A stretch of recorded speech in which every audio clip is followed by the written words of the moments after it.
just said so. Oh. What are you people talking about? I just booted up the stream audio. Yeah, we're all muted. I never even pushed the button for mute. I feel like an Good. idiot, but thank you very much for telling me. Everybody be quiet. Everybody Today's be a tough quiet. day, yeah, isn't yeah, it? sure. Don't say anything, everybody. Please don't fuck with me more. Today really is the day of my inconvenience. I think this has been a long time since I've had this level of scuff in a D&D game. Wow. Yeah, well, Windows had an update and then Nvidia had an update, so like, what? Why did it change my something's gonna OBS settings happen. though? The only thing that I mute is the microphone, not Discord. She's trying to give you an excuse, a way out. Take it! I don't take excuses, I'm sorry. Alright, fine. Skill issue, bitch. I don't know. This is all your fault. Okay, fine. It's all my fault. Yeah. So as you were trudging through the ice and the snow, with the blistering winds almost blinding most of you, a good portion of you start to look up towards the sky off in the horizon to see if there is a speck of anything that can give you direction, or at least recourse for direction. To which we have Sammy, Locke, and Lysandra, surprisingly, actually pass this check. To which all three of you, which you are all the three shortest characters from all of the players here, which is fucking hilarious. I think Sammy is like 3'10" or something like 3'8". that. Okay, 3'8". We got Locke who's 4 even, and Lysandra who's what, 4'3"? 4-2. Oh, Yep. okay. It's Short bitches for the win. specific about that single inch, okay? Yeah, something sex joke here. Sure. God damn it. Short bitches for the win. Yippee! So, What do we get, John? you look out on the horizon. While it is very difficult due to, well, the light blindness bouncing off of the snow, you do see the feint of what you could only assume a dragon flying around in a large circle. You start to lead your group off into that particular direction, getting the taller characters to walk forward so the shorter ones can at least walk in the snow.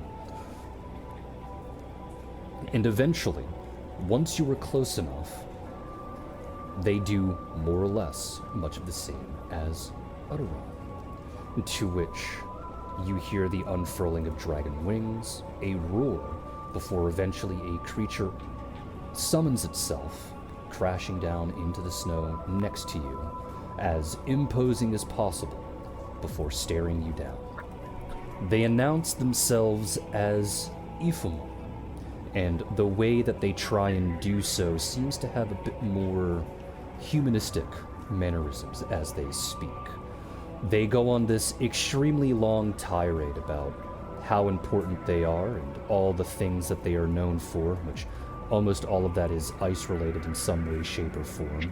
But as they do, they constantly move one of their front paws in a manner that, I guess, what's the best way to describe it? That's very Italian in nature. Oh, speaking with their hands. Yes. Just more exaggerative. Their head sways side to side. It bobbles back and forth like a Latina. They are very expressive in the way that they present themselves, and it is quite clear that they are egotistical, to say the least. It's not my brain thinking of them doing the Italian hand gesture, the fucking thumb to finger, like, fuck's the matter with you? Basically, yes. While doing the head bob side to side. Sassy, I love this one. However, despite the fact that she keeps constantly asking you who you are, where you're from, why you're here, and everything else, she doesn't actually let you answer.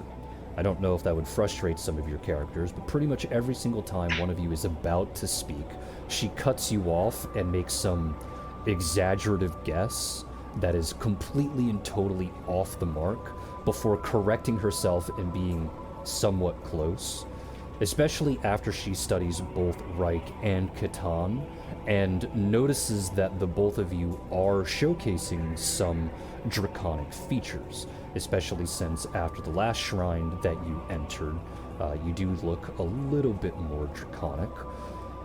And then she stops in the middle of all of her rambling to lean in and sniff, and then she goes on this massive tirade about how you smell like smoke and soot, and how disappointed she is that you went and visited Utteron first before going off on a string of insults about how much she hates him.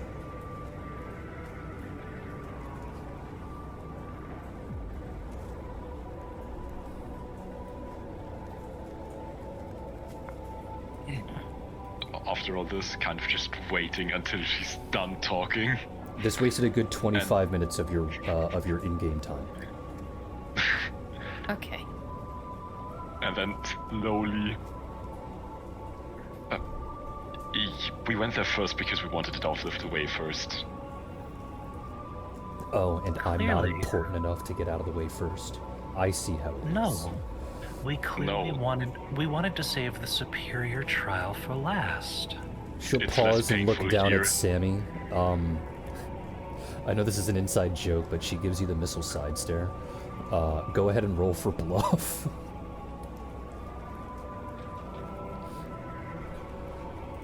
Rolling for bluff. Cool, my headset just turned itself off. Oh no, this is one of the ones that I forgot to put points into. Now! Uh-huh.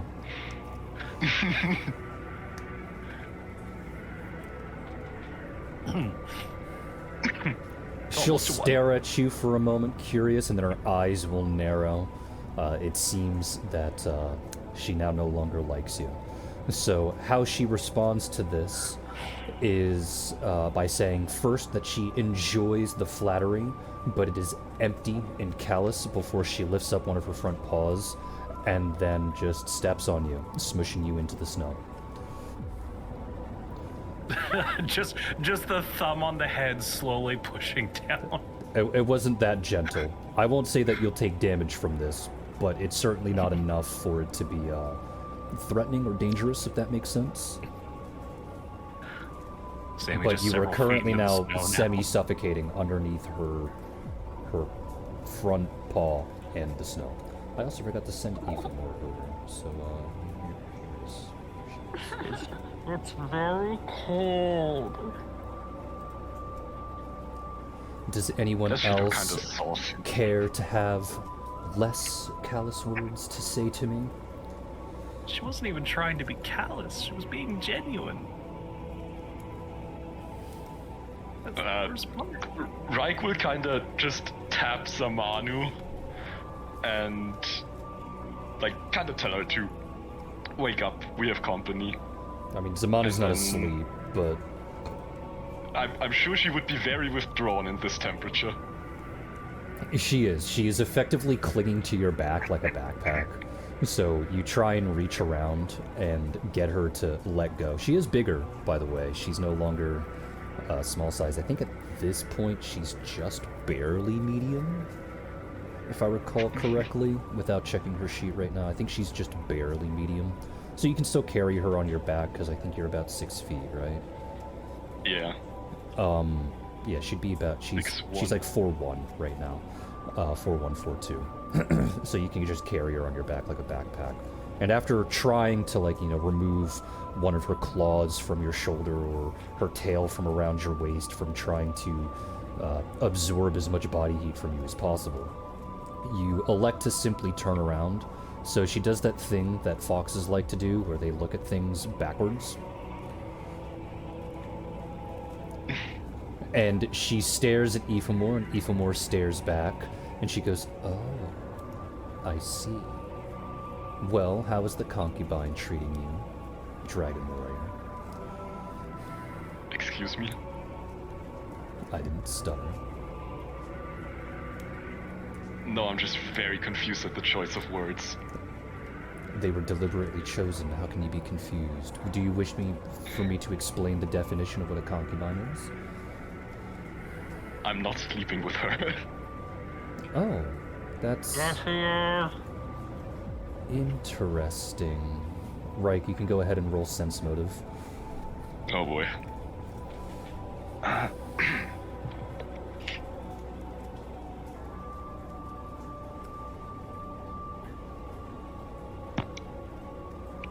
DC was a 35 and you still missed. Okay. Oh my god. Well, you win some, you lose some. You know what? Catan, you can also roll sense motive. Why not? Why is he rolling sense motive? He is removing Because he is himself part from... he is part dragon, that is why. Okay. Sense motive. If this doesn't work, Lake is just gonna feel it with her antenna. Even more is nearby. Catan, I do not know how this would make you feel, but her response was a mixture of excited and horny. Okay, he's gonna turn over to his brother and go, she wants to fuck. To which the dragon will gasp and declare that such a statement is uncouth and entirely unbecoming of her being, to which she will take her other paw and then smush Catan into the snow.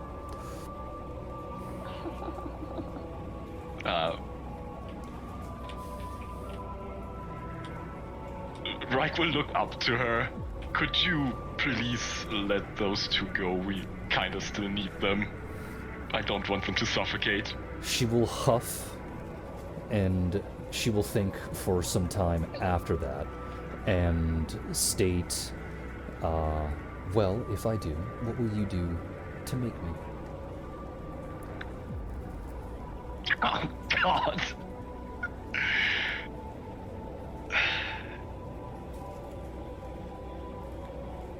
You're putting me in a very difficult spot after what was just said. There was nothing just recently said. I am just asking what you would do to earn my favor to release these two prisoners. Leiku is smiling and taking out a bag of popcorn to eat as she sits down on her cat.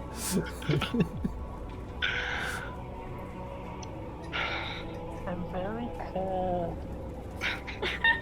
Well, I guess they just have to stay on the ground then. Oh my god. I Leiku see. throws the popcorn and goes, oh. I see. So you are that kind of spineless. How unfortunate, and she'll take a step back, releasing both Catan and Sammy from their quote-unquote prisons.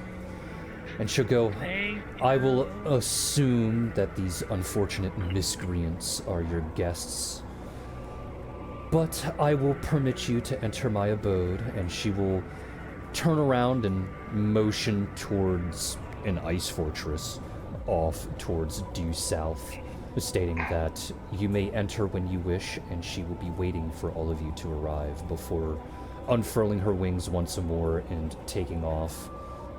Anyone under 4 feet is automatically flown again, just like with Utteron. Because Gale Force wings. God, I hate dragons. How are you Reich under looks at 4 feet? Catan. Brother, Well, I'm if you at ever 4 put feet, me so in I that assume kind of I am getting situation pilot. again, Oh. One at a What? time, please. Sorry. yeah, you can go ahead. God damn, you all do this, right? Go. Well, he looks at Catan and says, brother, if you ever put me in this kind of situation again, I swear. He just blinks like what it was the truth. Yeah, you know, some people don't react very well to being told the truth. What's wrong with being horny? Sure, Vivi whatever. will look up at Catan and go, huh? Not yet, sweetie. Yeah, have And fun. Vivi, Explain that to Vivi your will kid. remember that appears in the sky. Yeah. Sammy just lifts a hand up out of the snow. A little help. I'm very cold. Lysandra goes and helps get Sammy out since no one else is. So I guess we shall make our way over. As soon as possible. And foolishly hope it's less cold there. It's an ice fortress. A fortress made out of ice. You know that there is indeed buildings made out of ice which are warm on the inside than it is on the outside because they trap the Oh, warm I air haven't inside. traveled up here before. Not here, but you can do it. It's fine. I don't know. Personally speaking, I would think that an ice dragon would prefer to keep the thermostat at like a 50. I don't know. That's why I'm saying foolishly hope and not hope. God, Yeah. Anyways, let's get going. transport us in. I was waiting for you to just roleplay. I wasn't going to interrupt that. Oh, okay. I don't know why you got upset for letting my players roleplay in this roleplay. I was just game. waiting for you because I know. Look, all right, we've been friends for like almost a year here at the minimum. I know that if you let this go on, it's gonna go on for 30 minutes. I don't care about that, but since you want me to, Okay, all right, that's fine. since you No, want me we're to staying move here you then. all to the Hey, everybody, fortress, what do you guys? What do we think about the Don't make me dragon? mute As you. we say, walking about 1/10 of the way to the ice castle. don't make me mute you. Yeah, okay. I'm just saying. All right, so you all make your way into the ice fortress, and unfortunately for you, Reich, no, it is not slightly warmer in there. As a matter of fact, it's slightly colder on the inside than it is outside the fortress. But it is quite clear that this particular fortress is very oddly made for someone as prissy and pristine, princessy as the dragon that you just ran into. The insides are incredibly barren, almost like the fortress was built in like a mold and then just left as is. There are some rooms with decoration, to which, when they do have decoration, it is extremely grandiose, but you only find two.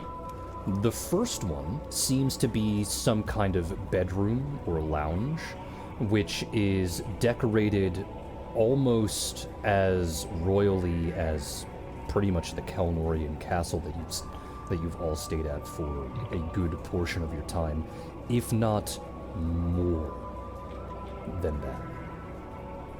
And the only other Our ping was 5,000. I don't know are what happened. I don't know. OBS disconnected as well. Did it disconnect or crash? No, it reconnected. Okay. What was the last thing you all heard me say? Telduria castle is grandiose. Oh, And one room was decorated as a classroom. okay. I was gonna say that was like a full minute, but okay. Oh, that's what I heard. All right. I don't know what the hell happened there. I'll just reset at the bedroom / lounge. As I described before, it is extremely decorated. Cushions, carpets, everything. A lot of things that don't seem to fit in a castle made of literal ice happen to be there, but they are there nonetheless. The second room that is decorated is a classroom.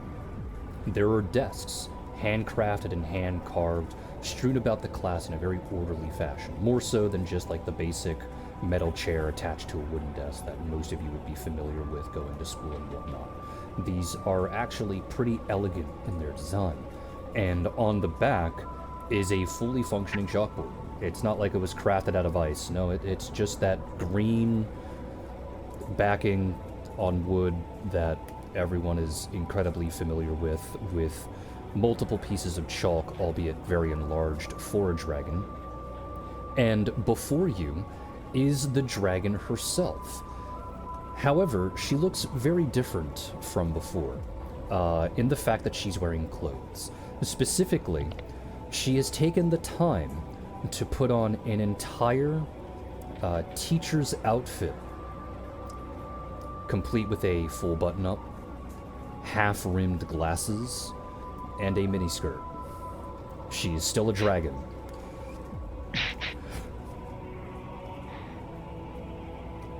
And the moment you enter the classroom, she goes, "Welcome, class. I am your teacher, Miss Ifamore. Please take a seat, and we will begin today's trivia." Well, he will do as instructed. How obedient. Damn. Gold star, and she'll place a singular gold star on the side of the wall. There's no name above it. There's no organization to it. Just a single gold star on the wall. Katan's just gonna be really confused and slightly off-put. He never really liked school to begin with, so he'll just sit down next to his brother. Leiku is going to opt to sit at the back of the class with her cat, Issy. Sammy's just gonna sit next to Leiku and put Sarah down on the desk. All students must sit at a desk, she will say, looking directly at Issy. Issy's just gonna blink. I'm like, what? I'm a cat. You can speak, can you not?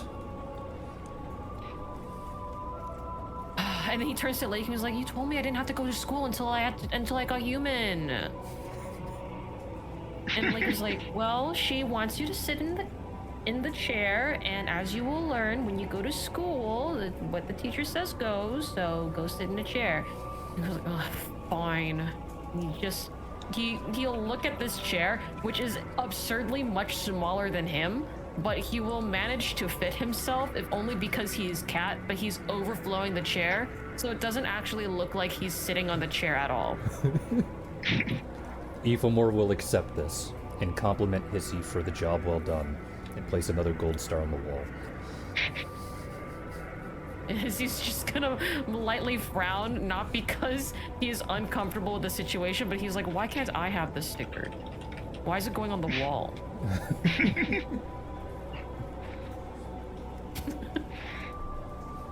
The boss is gonna look down at Locke, like, what the hell why are we in a classroom now? I'm so confused. I don't know. I like books, but this is just weird. You know, I'm too old to be in a classroom. Ah, but you're never too old to learn. And I'm pretty sure if we don't take a seat, we are going to find out how it feels to be hit with a dragon's ice breath. Okay, that's a good point. I guess let's just sit down. Yeah. Look, we'll go and find a seat. Probably somewhere near Sylvie. Yeah, I'll also sit down. Sylvie will have some difficulty getting into her chair, but she will try. Her body shape doesn't particularly allow for humanoid anatomy.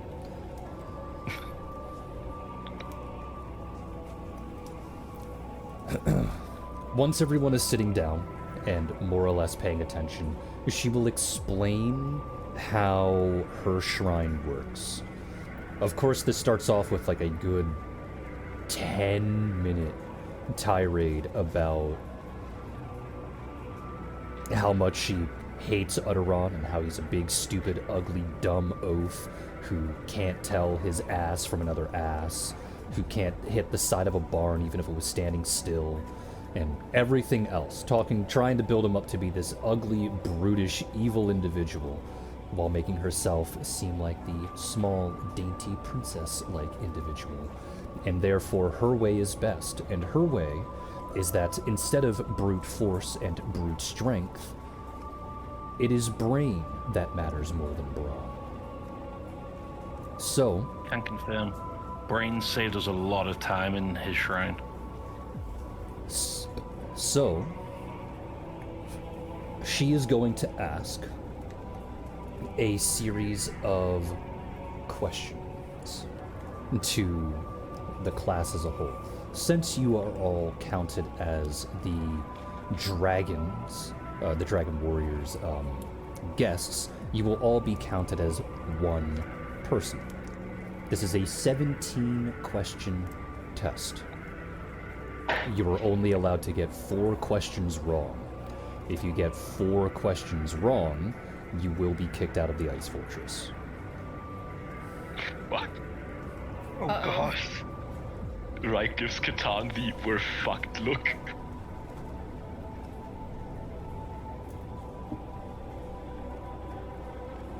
Catan just blinks at his brother, and internally he's like, come on, man, you know you're smarter than that. 17 questions.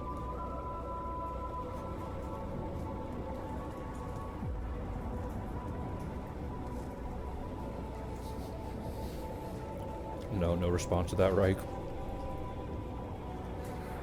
Nope, no response to that. Okay, no response to that, I guess. All right. Question number 1. I have to go find it. Give me a second. Question number 1. What color is snow?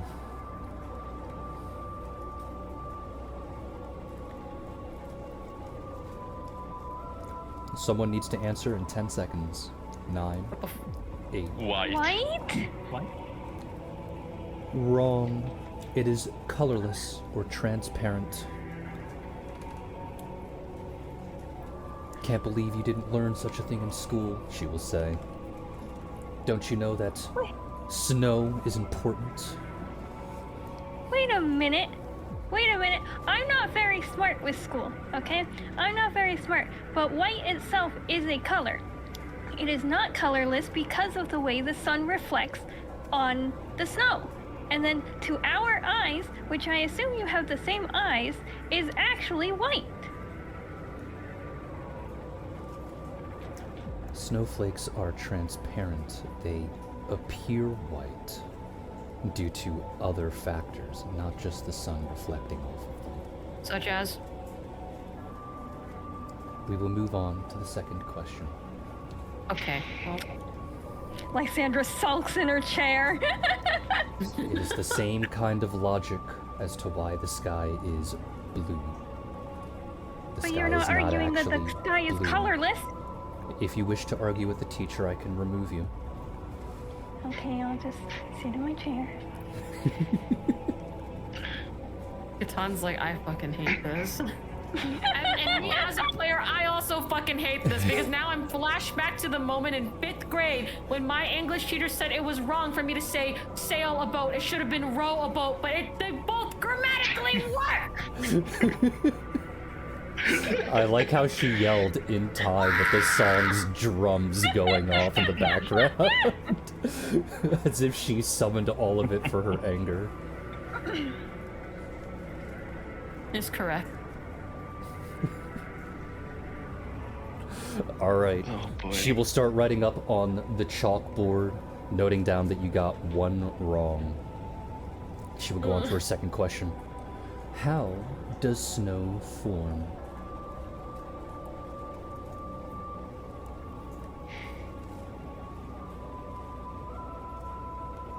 Sammy's just gonna raise her hand. You don't have to ask to answer a question, just answer the question. The crystallization of water molecules up in the sky, as they begin to harden, they fall as ice crystals that form on the ground like snow.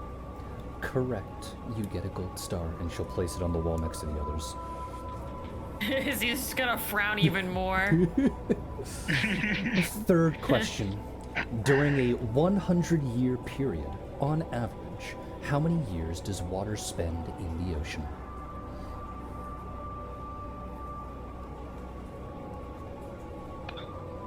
Somewhere in the realm of 70 to 75. Wrong. Really? Hold the fucking phone. It's gotta be longer than that. No, hold on. I learned this. I'm actually...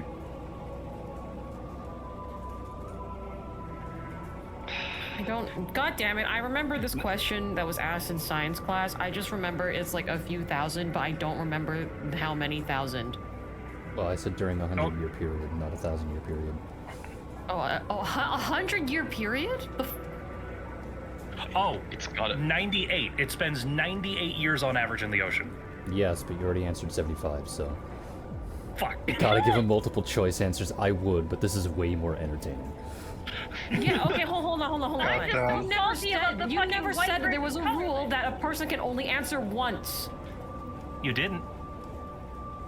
You never put that premise down. We started this under the pretense that we can answer multiple times, and now you have to set it because we've already moved on from the rules. I said you were all counted as one person. Not that you could answer multiple times, just that anyone could answer. So if one person answers wrong, none of us could answer. Yes. Yeah. I'm going back into the VOD to look at this. Why? I'm pretty sure that's how it works. Yeah.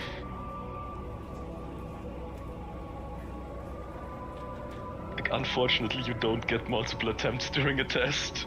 That is such is life. Okay, I Yeah. didn't realize that we were all collectively one mind.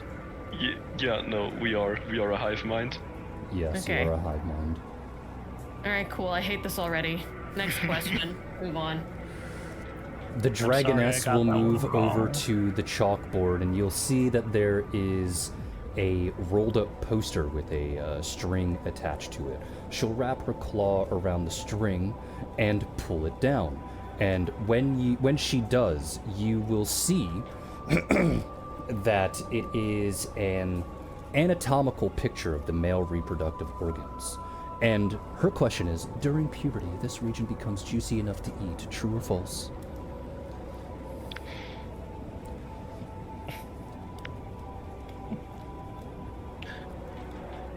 Eat in what context? Surprised Leiku doesn't already know this answer. Well, I'm not answering because I did that the last time. What? No, you didn't. Yeah, I did. The last person to answer was Sammy. I'm talking about like as a whole. You can answer it, I don't care. That's boring. Answer it.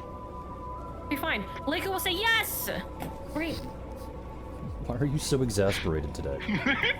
Because I want to give other people the chance to do it. That's why. Who cares? Just play your characters. Relax. Here you go. Leica says yes. Move on. Oh, is it correct or not? Yes. Are you good? Yeah. Okay.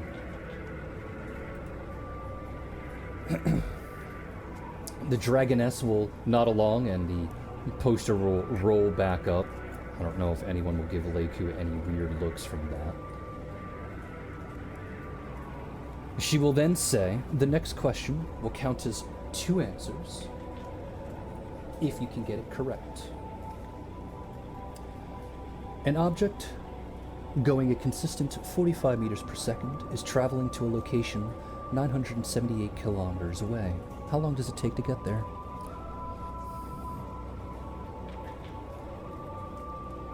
Sorry, what's Can you the repeat? distance again? An object going a consistent 45 meters per second is traveling to a location 978 kilometers away. How long does it take to get there?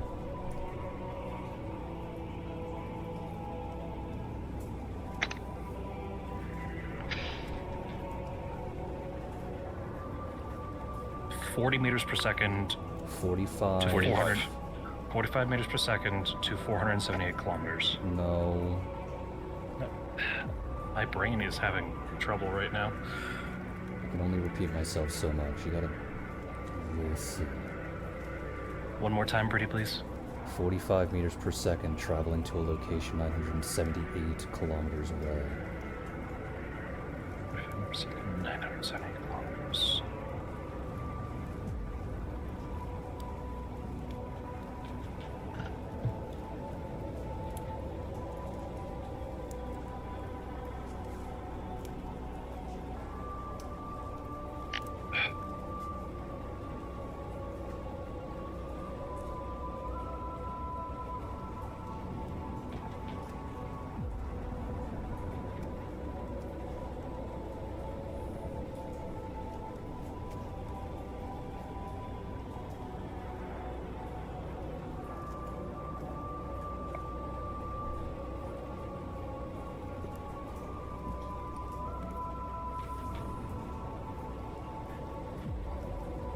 What was the distance again?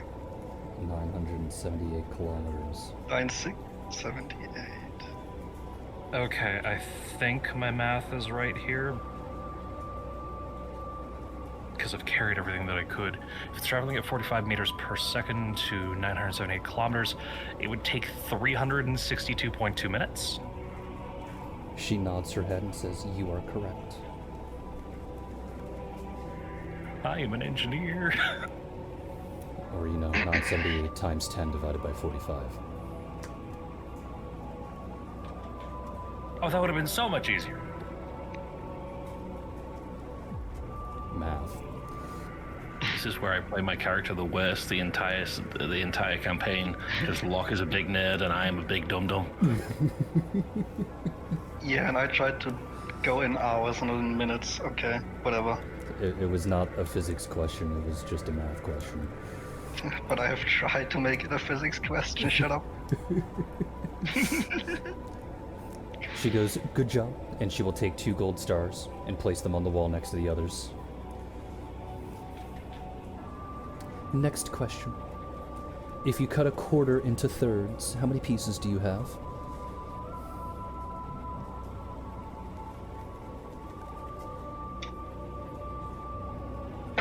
Three, because we only had a quarter to begin with. You are correct. And she will lean over and pat Locke on the top of the head and then stick another gold star on the wall. He's just going to speak up. Why aren't we getting the stars? Because it would ruin the adhesive.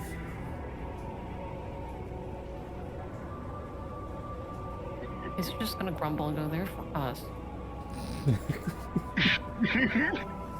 He is a child after all. Sylvie will give the dragoness the stink eye after patting Locke on the head. And then her head will slowly turn and look over at Locke, studying him.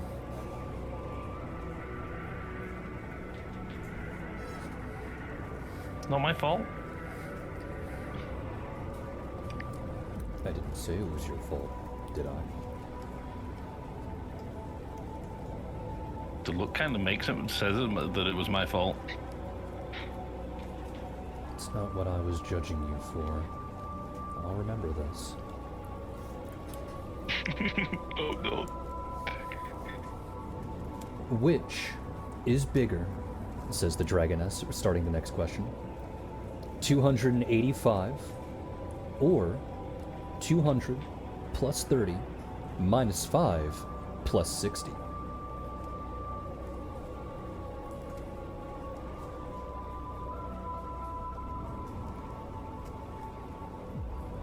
Can you repeat that?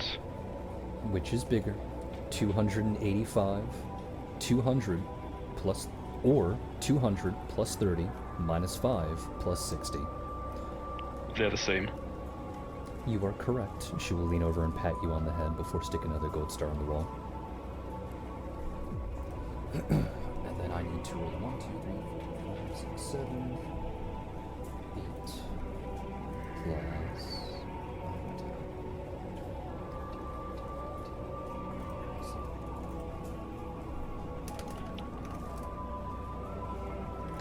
Ah. Of course it lands on Moku. Got it.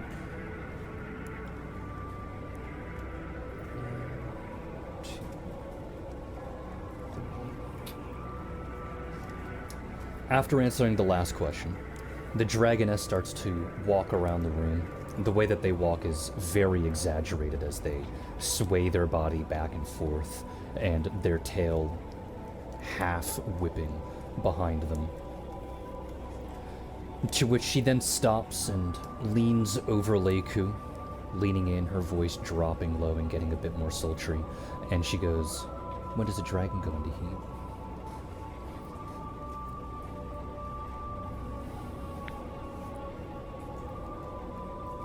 Leiku will think on this, like genuinely think on this for a moment, and then go, well, whenever they want to, all the time. Correct. She will then give Leiku a gold star on the cheek before walking away. Yes, he's just gonna frown at Leiku. As she is walking away, she will ask the next question. How many grams are in 1,000 kilograms?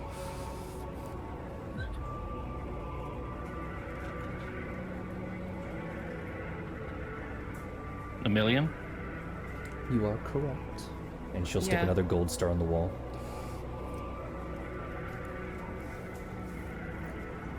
The interior angles of a triangle always sum to what?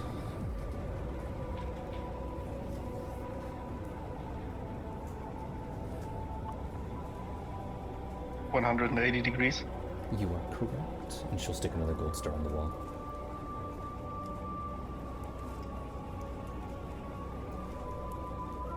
Guess he wants to rip his fur out. I just want to make this clear. What type of literature features magical creatures such as giants, gnomes, and goblins?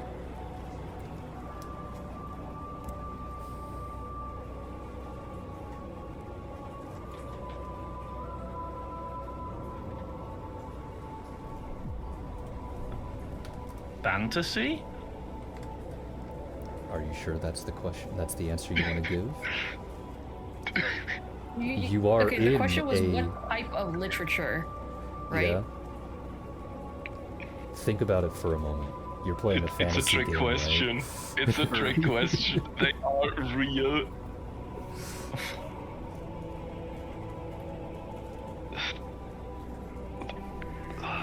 I don't know. It would count as non-fiction, right? Would they? Because these kinds of creatures are not fictitious in this world. So...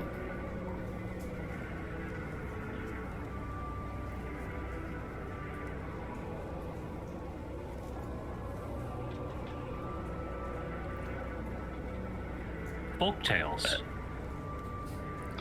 No, it's just. Oh my god. Because here's the thing, whether or not it's fiction or nonfiction in this world, stories of creatures, fiction or nonfiction, that are passed down are still referred to as folk tales. Sure, but that They did doesn't say include passed like down. history, and history also features them. History books.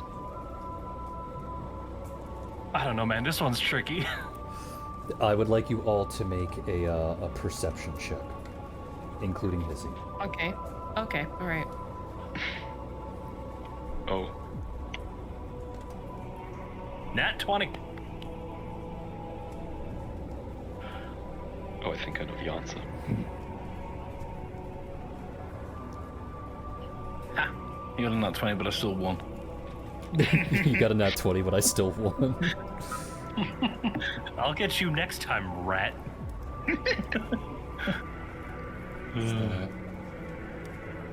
Okay, that should be all of this.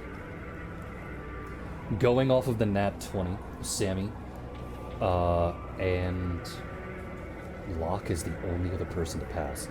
You both notice that the dragon is very successfully hiding back a small, snarky smile because there is no answer.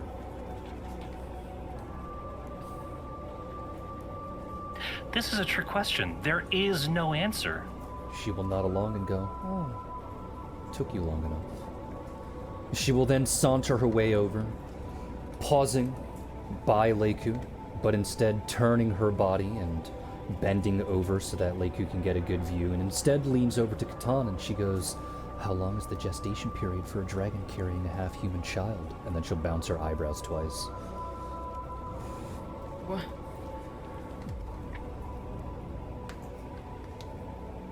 A half-human child? Humanoid. It seems the last part of that was cut off, but humanoid. Oh. 9 months? He's not confident in this answer. Leiku's just looking at boob. Well, I mean, you'd be looking at the backside of the dragon. Actually, where are dragon boobs placed? Is it like a horse? Do they have boobs at all? I mean, aren't dragons reptiles, which would make them not have boobs? I mean, this is a fantasy game, so... Boobs. Boobs. Power word boobs causes Right to die.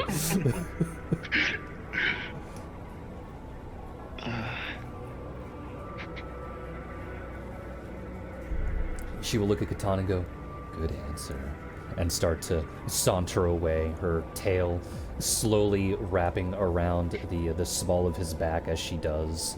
Not tight enough to drag him along, but enough to know that it's there. Catan feels violated. As she does, she asks her next question. Snow, rain, sleet are all examples of what?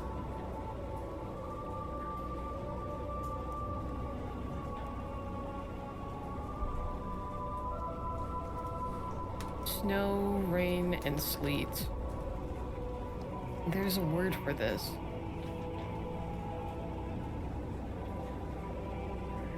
Precipitation? Yes. She would then turn around and address the class in full. Is Uteron a fucking moron and should never have been born? Well, Yes. Good answer. She'll then saunter over to Sammy and lean against the desk, to the point that it starts to crack a little bit under her weight. When a living thing makes more of its own kind, is it called reproducing, reducing, or recycling? She'll ask while bouncing her eyebrows up and down.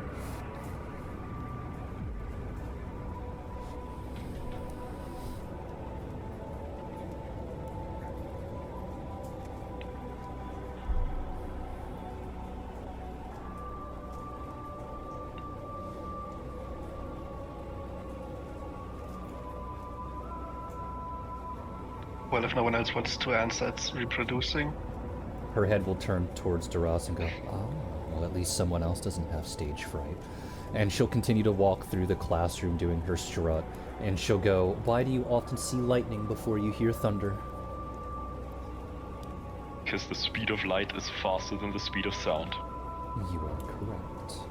And then, as she is near the back door, she'll turn towards the class as a whole, and she'll strike a rather provocative slash seductive slash neither of those things, because she's not very good at this, and asks her final question. Am I going to be the best lay you've ever had?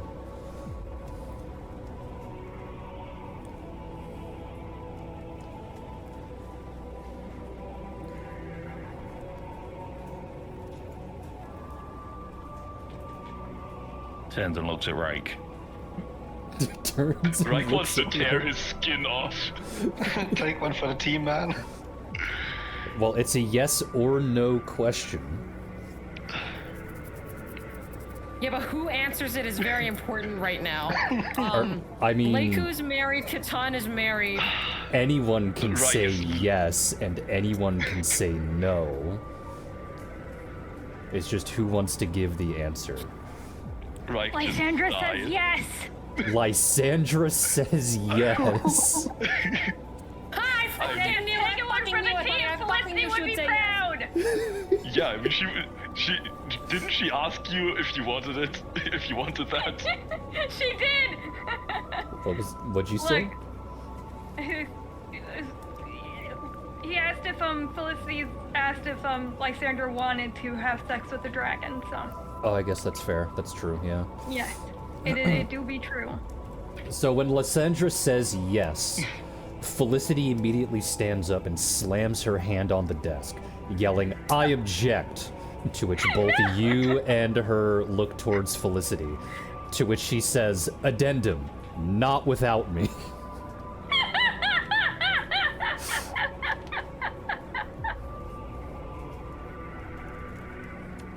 Lysandra, you need to make 3 con saves.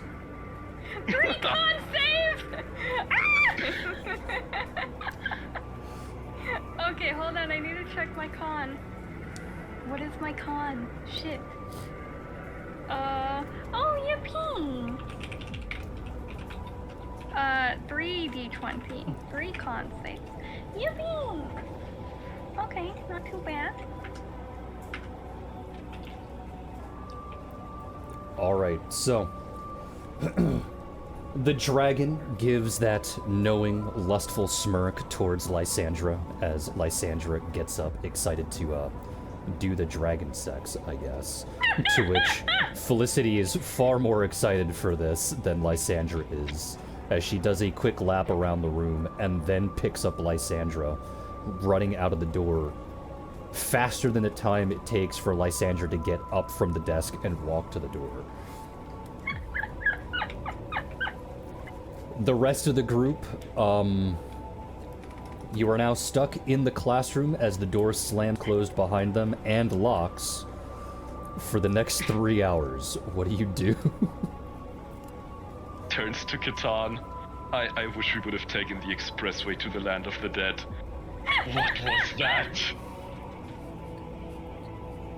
I mean, it's a dragon. I want to die. Again, I have not wanted to die in such a long time. Okay, do you want to play Go Fish? Sammy's just gonna Yes. start gently grooming Sarah. Groom a Can Locke familiar. try and see if he can unlock the door? Wait, hold on. Shame, have you never groomed lizards before? It's not that it's a lizard, it's that it's a familiar.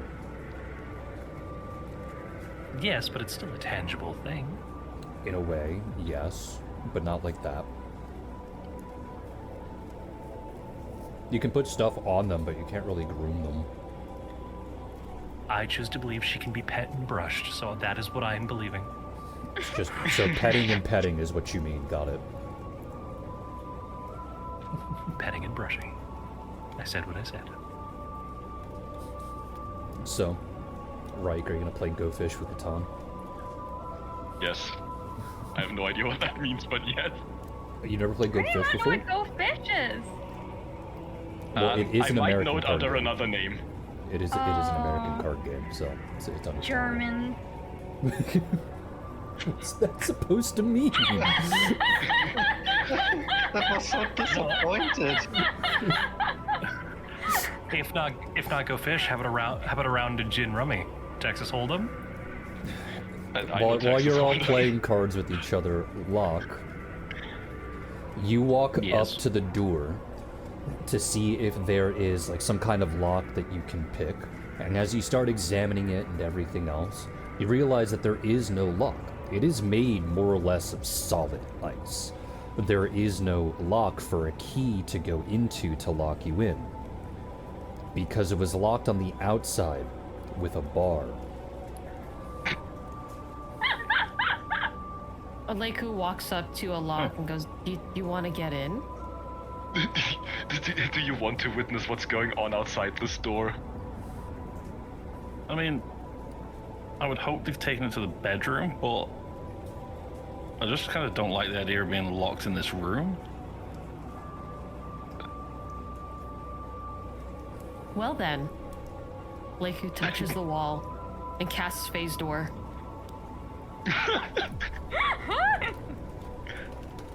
I gotta see what that does. Phase door.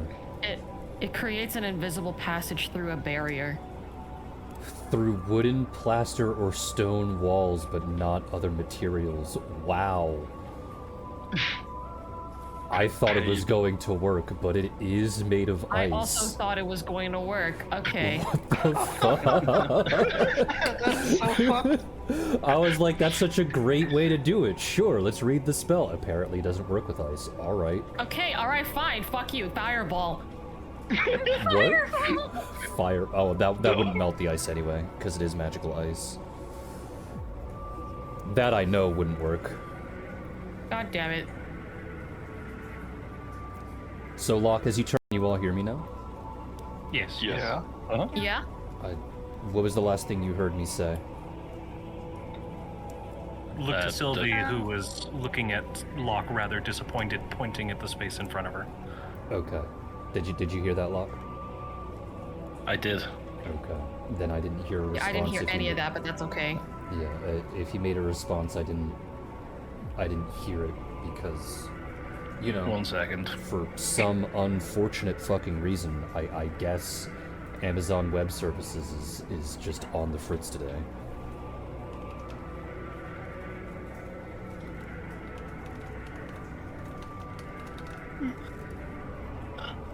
Sorry, the dog was freaking out. He will approach Sylvie to where she is pointing. To which you see that she has adjusted the chair that she has been sitting in so that you are effectively standing just below where she is sitting. She very gingerly grabs you by the shoulders and slowly turns you around before forcing you to sit down, and then she begins to groom you. Aww. He will not fight her on this. You can tell that she is a bit more upset than usual. To everyone else, she looks equally upset that she normally does all the time.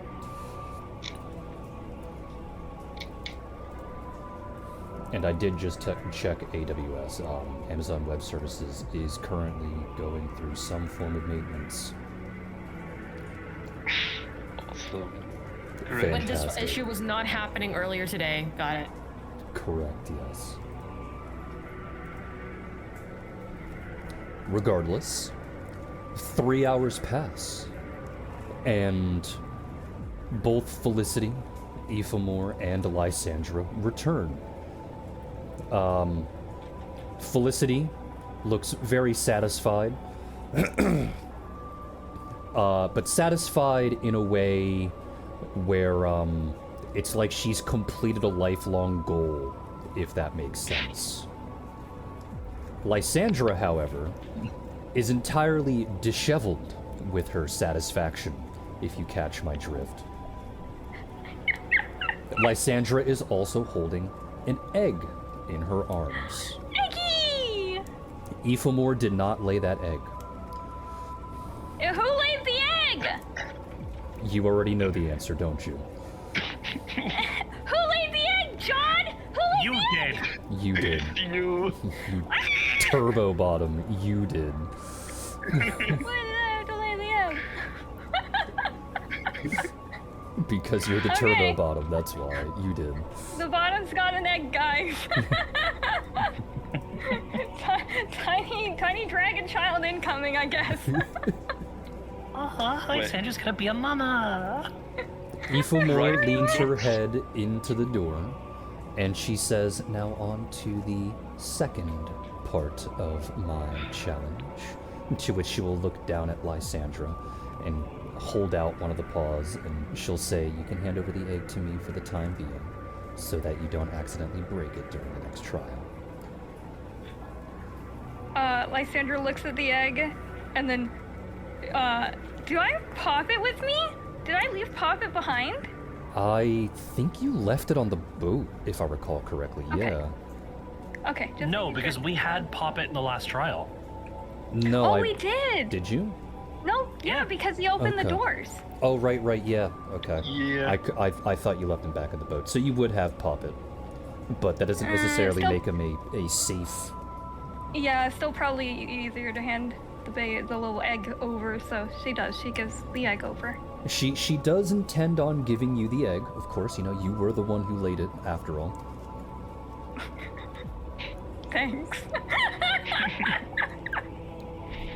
But for the sake of the child that she may or may not have put in you, she will keep it safe for the time being for the next trial. Good. Okay. Good? Okay. Yeah. Well, I don't want the egg to break. What do you mean? Not the dragon going get egged. Christ.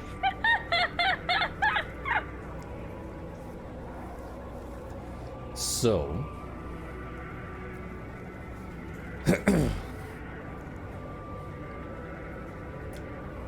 Ephemore leads you down the hallway of her impressive ice fortress, disconnected and reconnected.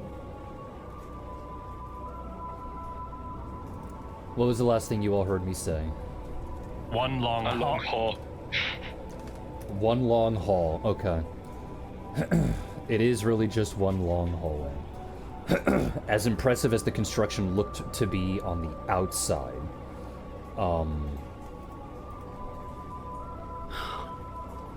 it is very lackluster on the inside.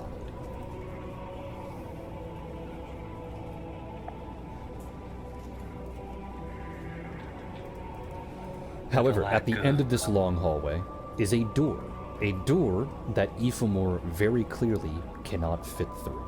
After she motions for all of you to go through the door, she'll simply turn around and back off before unfurling her wings and beginning to fly away. Effectively Okay. leaving you to go through that doorway. Do you go through the doorway? Yes. There's really no other option around, so. May we roll perception first? No. Smiles. Yes. Yeah. No. I go through the door. Alright, Lysandra, you open the door. And before I give the description, how this is going to work is that I'm going to give you the description of the puzzle, at least what the group would see initially. There are no rolls attached to any of these puzzles unless I specifically state otherwise. You are allowed to ask any questions that you want. It is just a puzzle after all, so have fun. Okay. Alright? Great. You will have 18 minutes instead of the 20 that I stated before, thanks to Sammy over here. Everyone give Sammy a small little clap. I'm just What? owning your ass. I had to take my Noise headphones off suppression for a filters second. my clapping. I had to take my headphones off for a second. Why little clap? What? Oh, because I reduced the 20-minute timer down to 18 at your request. Smiles. Because you were so confident. Yay! Alright, No, Lysandra, you Miss open the Mom. door, and for everyone, the very first room that you walk into after opening that door is decorated akin to where a wizard might retire after a long day's study. There is a significantly large fireplace in the back center of the room. On the left and right hand side of this fireplace is a bookshelf adorned with a couple of dozen books. Not a lot. Right beside that fireplace is this big, fluffy armchair atop of a rug. And right beside that armchair is a small antique nightstand. Atop that nightstand rests a glass case with a wand inside. It's hard to tell what kind of wand it is or what it may do, since the glass is it's not entirely transparent. It's translucent, I think is the word that I'm looking for. Slightly opaque, I guess is another way to say it. However, above that fireplace is a plaque, and that plaque reads, Provider, Devourer, and Double-Edged Blade. Man has now tamed her, accepting this trade. Ravenous and hungry, she always must feed. But drink she must not, for it kills her, indeed. Timer begins now. Okay, Okay, we so all it's know it's fire, talking right? about fire, right? Two people talked. What did you say? We basically said the same thing. Everyone realizes Yeah, that this is yeah. fire, right? Yes. Okay. So what does the group do, or I guess the people in the group? What do you guys do? Confirming, there is a fireplace in this room, right? Yes, it's a functional fireplace. There's nothing inside it right now. It's just an empty fireplace, but there is a fireplace. Okay, but it's not lit. That's what empty means, yes. Okay, alright, somebody light that thing up. Well, we need Yeah, I a think we need to material find that burns something- first. yeah. Is there any obvious, like, storage for just wood or coals? The We got only books things and that are in bookshelves. the only things that are in the room were as described. So, the two tall bookshelves next to the fireplace. The bookshelves do have a couple of dozen books. The armchair and the glass case with a wand inside. And I guess the carpet.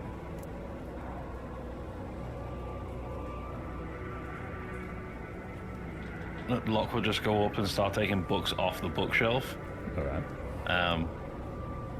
and then taking bits of that bookshelf and putting them into the fireplace.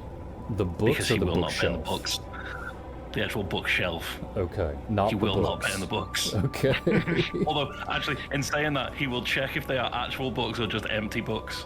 You open up the books, to which, when you start doing so, you see these large, elegant covers on them. Some of them seem to be incredibly antique, and then when you open the book, it's just empty pages. Oh, then the books can go in as well. Wait.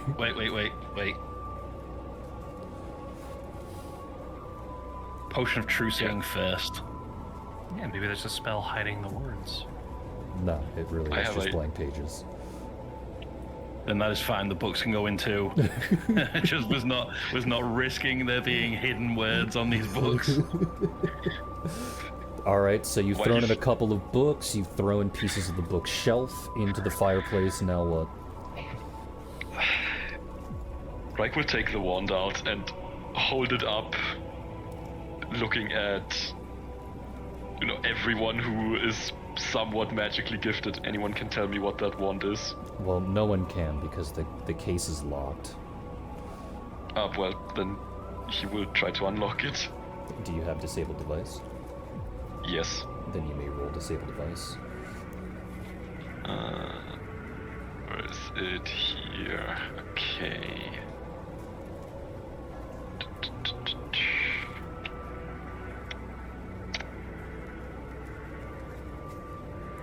The case isn't particularly hard to unlock, so you managed to do so relatively easily.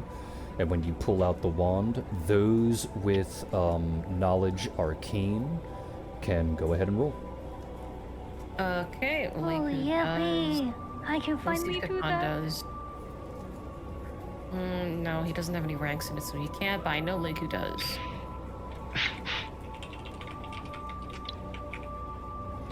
Bless you. Gesundheit. Bless you. Gesundheit. Thank you. Alright, I think that's everyone who can do it, right?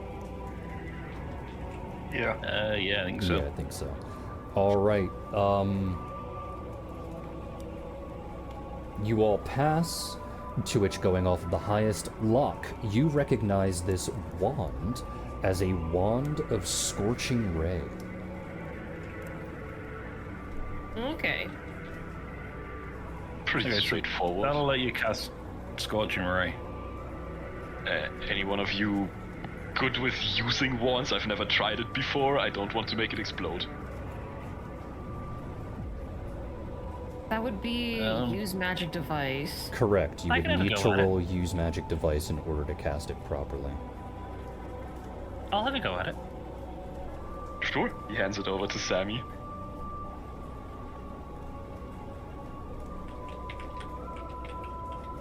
She will then point the wand and give it a little flick towards the fireplace.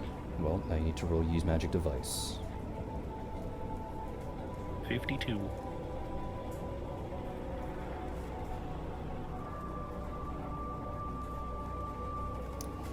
You flick the wand, or sorry, I need to make a reference. You swish and flick, Swish and flick. and then you explode. Eh? No, the fireplace, it goes up in flames, to which the flames burn for exactly 2 seconds before everything inside the fireplace is immediately incinerated, evaporated, turned to ash, whatever disintegration you wish to describe. And the room immediately snaps back to normal, with the exception of the wand, which stays in your hand. Then you hear a faint click from the other side of the fireplace, and the back part of it pops open by about an inch.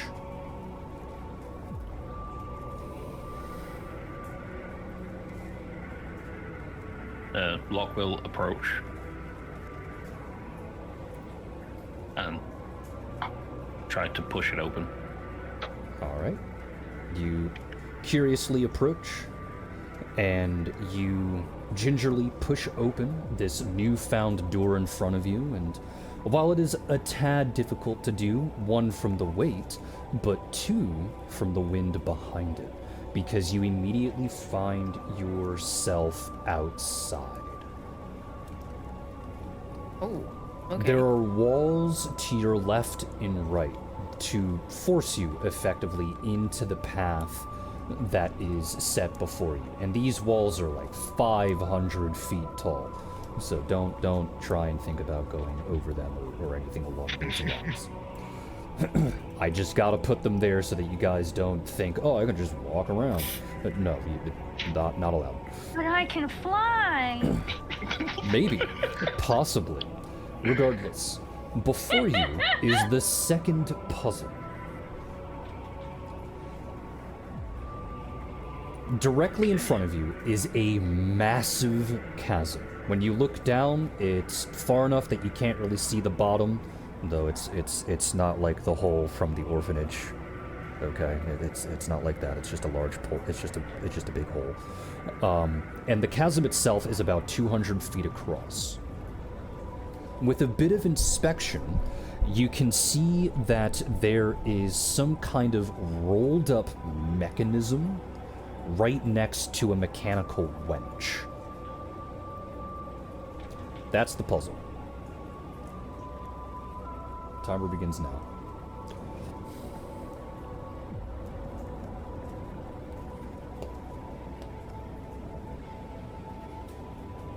Okay, can we take a closer look at the mechanism?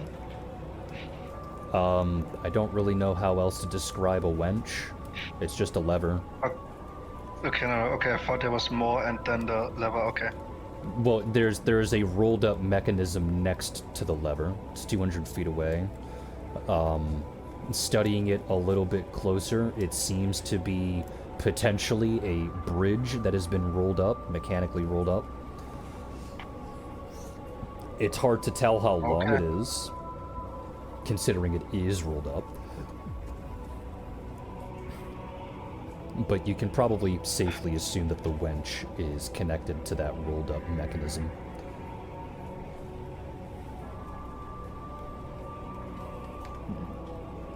This is your puzzle. What you gonna do? Across. What was that? So we need a way across so that somebody can use the wench to let everybody else use potentially a bridge. How are you gonna do that? I guess. It's too easy to just crank the lever. No, he'll just go up and crank the lever. The lever's on the other side of the chasm. Oh, it's on the other side. Okay. I kind of want to try flying, but I also don't want to fall down a fucking chasm. Well, I You're mean, flying. if you want to fly, try flying. Is someone gonna? Can someone tie a rope to me, please, just in case I can't fly? I have some rope. We can tie some rope around you. Please tie a rope to me. I don't want to Felicity die. will frown at Lysandra and go, asking someone else to tie you up. Do you have a rope on you? That's not the point here now, is it? That is the point. Look, you got the dragon. I need to be tied with a rope, You okay? got the dragon. I got to participate. Okay. To be fair, she only asked for the rope.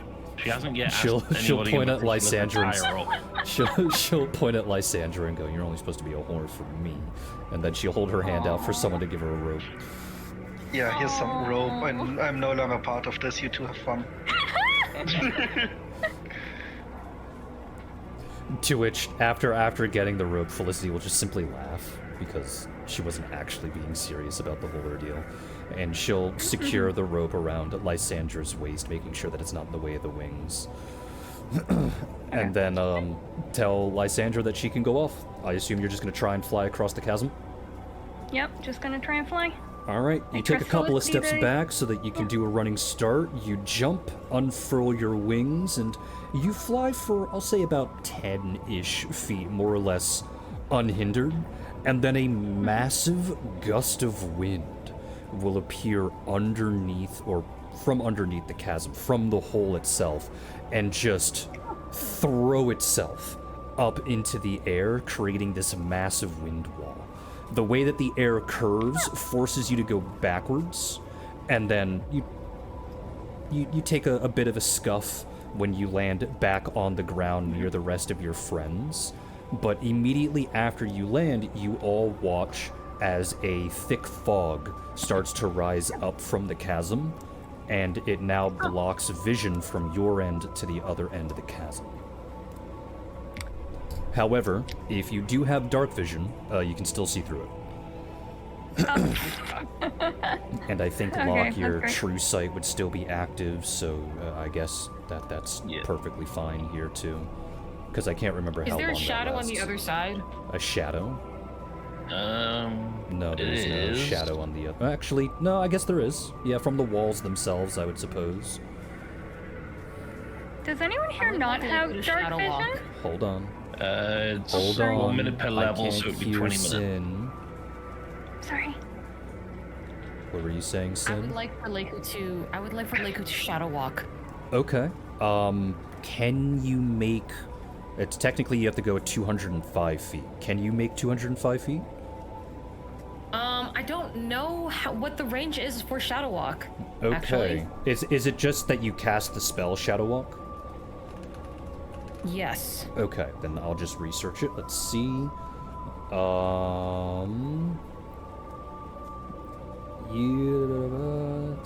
can take more than one creature. Okay, functions like Dimension Door. Got it. Dimension Door. Love it when it does that.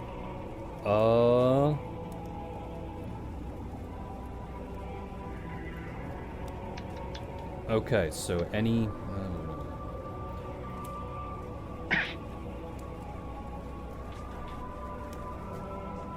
level times 10. Character level times 10. Okay. So you're technically level 21, right? Yes. So 210 feet is exactly enough to get across. Okay.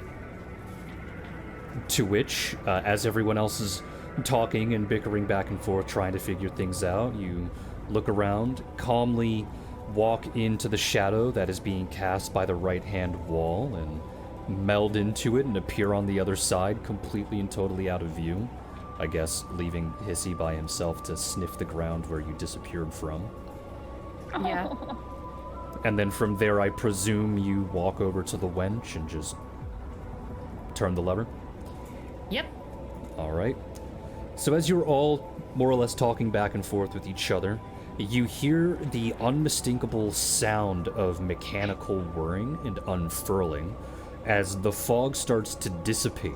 And as the fog is slowly vanishing, you see a bridge slowly rolling to your direction before ending just barely at the edge of the chasm itself, allowing you all to cross. Yeah. Alexandra claps. Good job, Leiku. Thanks, Leiku. Very Leiku just clever. smiles and gives a thumbs up. Should probably still go one at a time. Just to be safe. Short people first. We weigh less.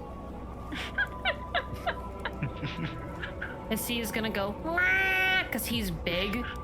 So Leiku's just gonna walk into the shadow, touch Hissy, and cast Shadow Walk. And then Hissy will disappear into the shadows with her.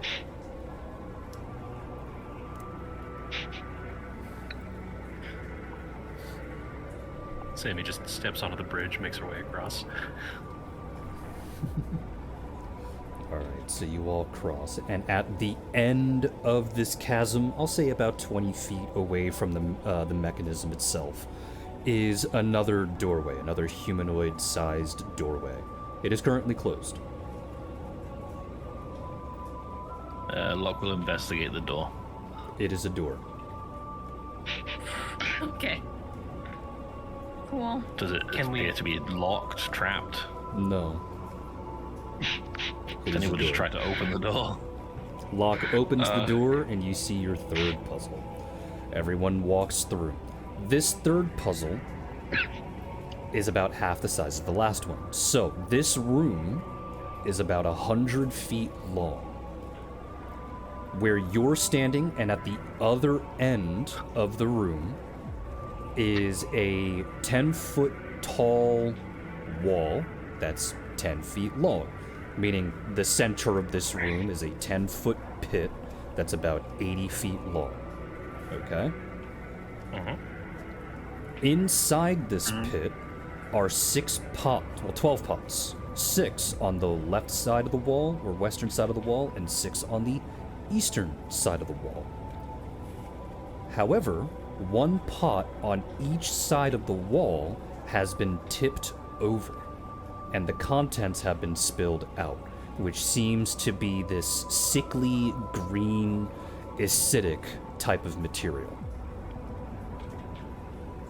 On the other end of this 100-foot-long room rests a door very similar to the one that you just walked through.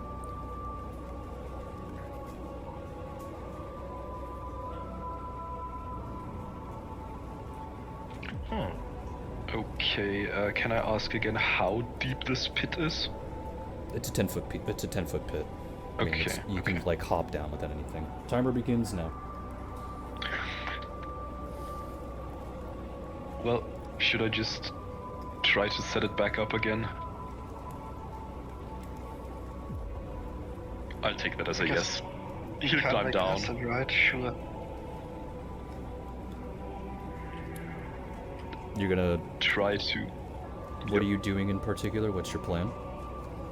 Trying to set the pot back upright, the one that's dropped. There are two. Or spilled. But okay. Yeah, just the one on the closer side right now. Alrighty. So you hop down, which again is just a 10-foot drop, so it's nothing bad. And you walk over to, we'll just say, the tipped over pot on the left-hand wall. You tiptoe around the acid that is there, and you tilt the pot back up, standing it back up.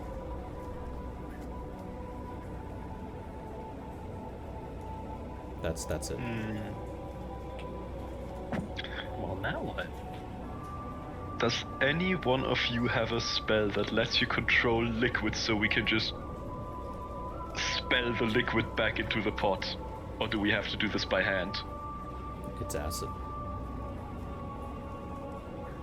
That doesn't answer my question. You can't do it by hand, it's acid. You and Catan might at least have some resistance to it, but you will still take damage. Also, you've only turned over one pot.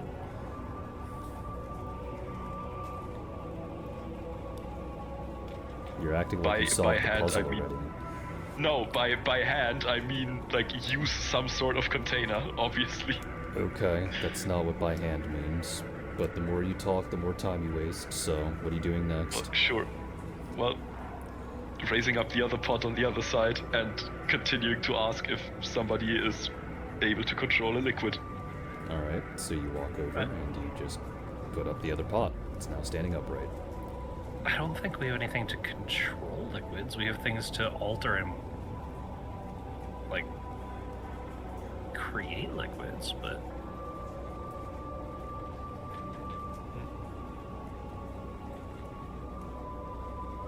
Actually, he'd like to look in a full pot, see if there is even the same liquid inside the other pots, then... You peer into another pot and you see that the exact same liquid in the other pots does appear to be there. Mm-hmm.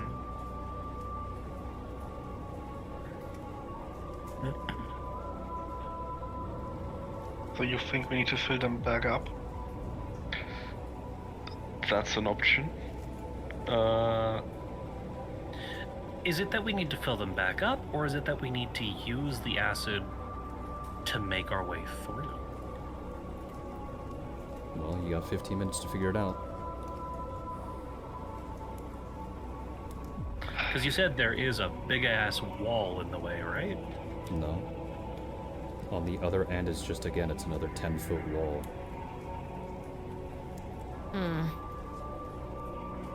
So it's easy to climb into and out of. It's just a 10-foot pit.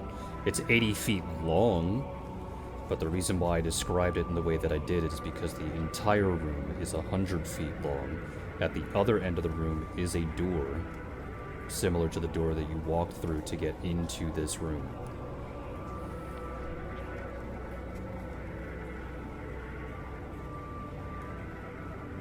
Locke will ask Sylvie for help to help him get back up at the other end because, 10 feet is quite a lot for someone who is 4 foot.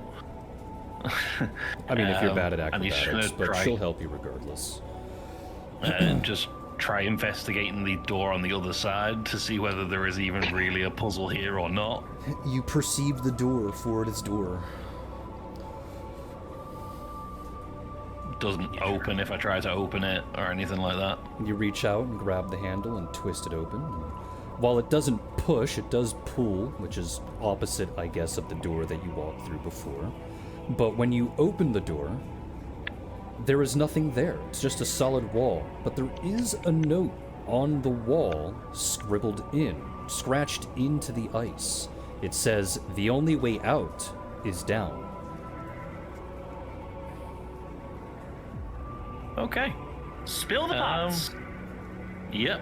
Everybody get out of the pit and just break those pots. How are you going to break Alright. the pots?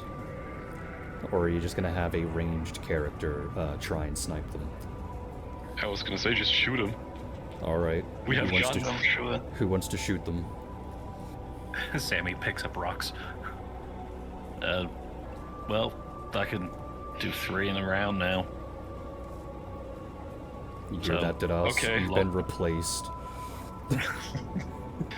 I mean, it's pots. He can shoot some pots. I prefer living targets. Psychopath. Hey, he did Yes. watch his wife die, so I think he deserves to be that kind of pissy.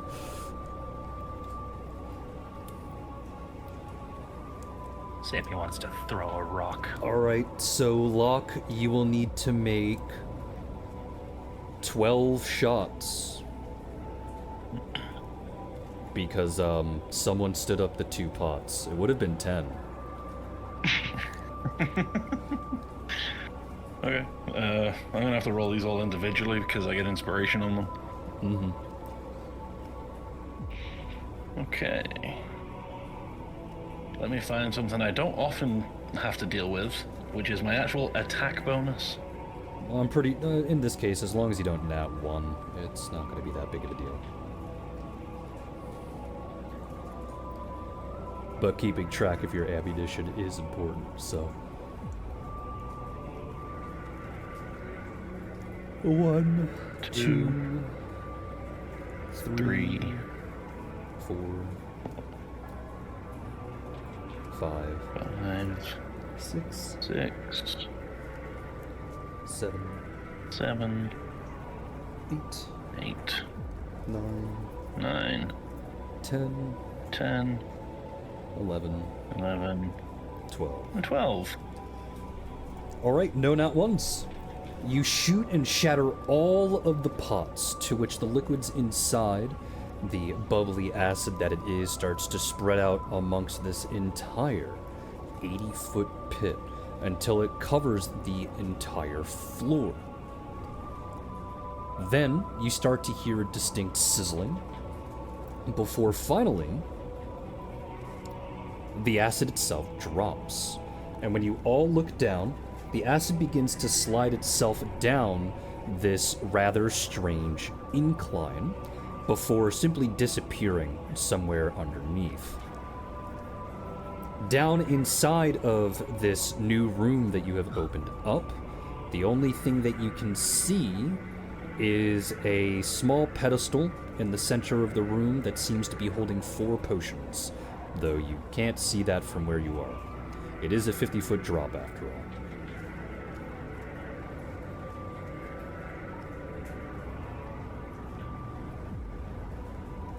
Okay. Well, 50-foot drop. I have 50 feet of rope. We can just climb down the rope. Alright. In which case, Felicity will help with that, nailing it into a secure area so that everyone can climb down. Everyone climbs down. You are now in the next puzzle area. Do I get my rope back if I just climb down? No, it stays there. Okay, then I'm going to stay up. Going to pull it up and put it back in my backpack, and then jump down and cast Featherfall on myself. Alright then. Surprised you have access to I want my that rope. I want my rope. Alright, you It's find big rope, that yourself shit was in a expensive. new... You find yourself in a new room. It is a 50-foot by 50-foot cube, obviously with the ceiling being open since you just dropped into it. On each and every single side is a 65-degree incline to try and climb your way out. There is also a gap between the top of that incline and the true ceiling of about 15 feet, meaning it's very difficult to try and climb up the incline and climb your way out. On the west end of this room, atop of the western incline, you see that there is another door, similar to the door that you used to walk into the previous room. In the center of this room, as stated before, is a pedestal with 4 potions on it. Now that you have a closer look, these potions are color-coded. There is blue, red, green, and yellow. Timer begins now.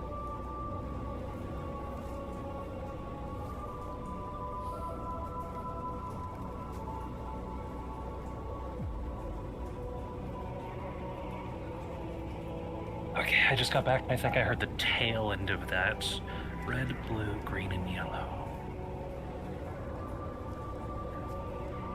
Yeah, we're in a square room. The walls aren't 90 degrees, so like a 75-degree incline, I think you said. How high were the walls again? It's a 50 by 50 foot box with 65-degree slopes on every side. To the west, that slope leads to another door. In the center, Yeah, there are 50 4 by 50 potions box that are only red, describes- blue, green, and yellow. Can Locke and Sammy go examine the potions? I don't know, can you? May we go examine the potions? You may roll a, it's not a craft alchemy check, because you're not crafting. Knowledge nature, I guess, is probably the best one for this.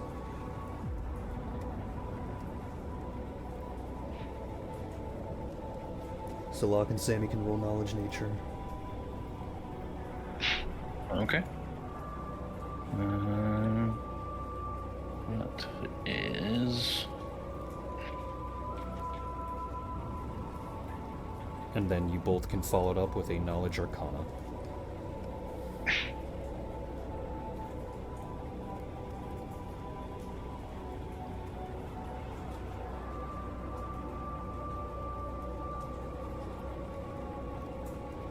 Alrighty, so after examining, Sammy, you were the one that got the highest rolls for both of these, so we'll go off of your information. To which, Sammy, you first examine these potions to see if they are poisonous, and you determine that they are not.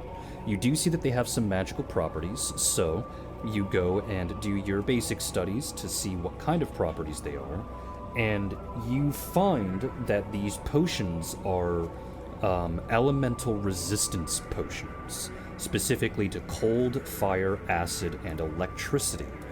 Blue, red, green, and yellow, respectively.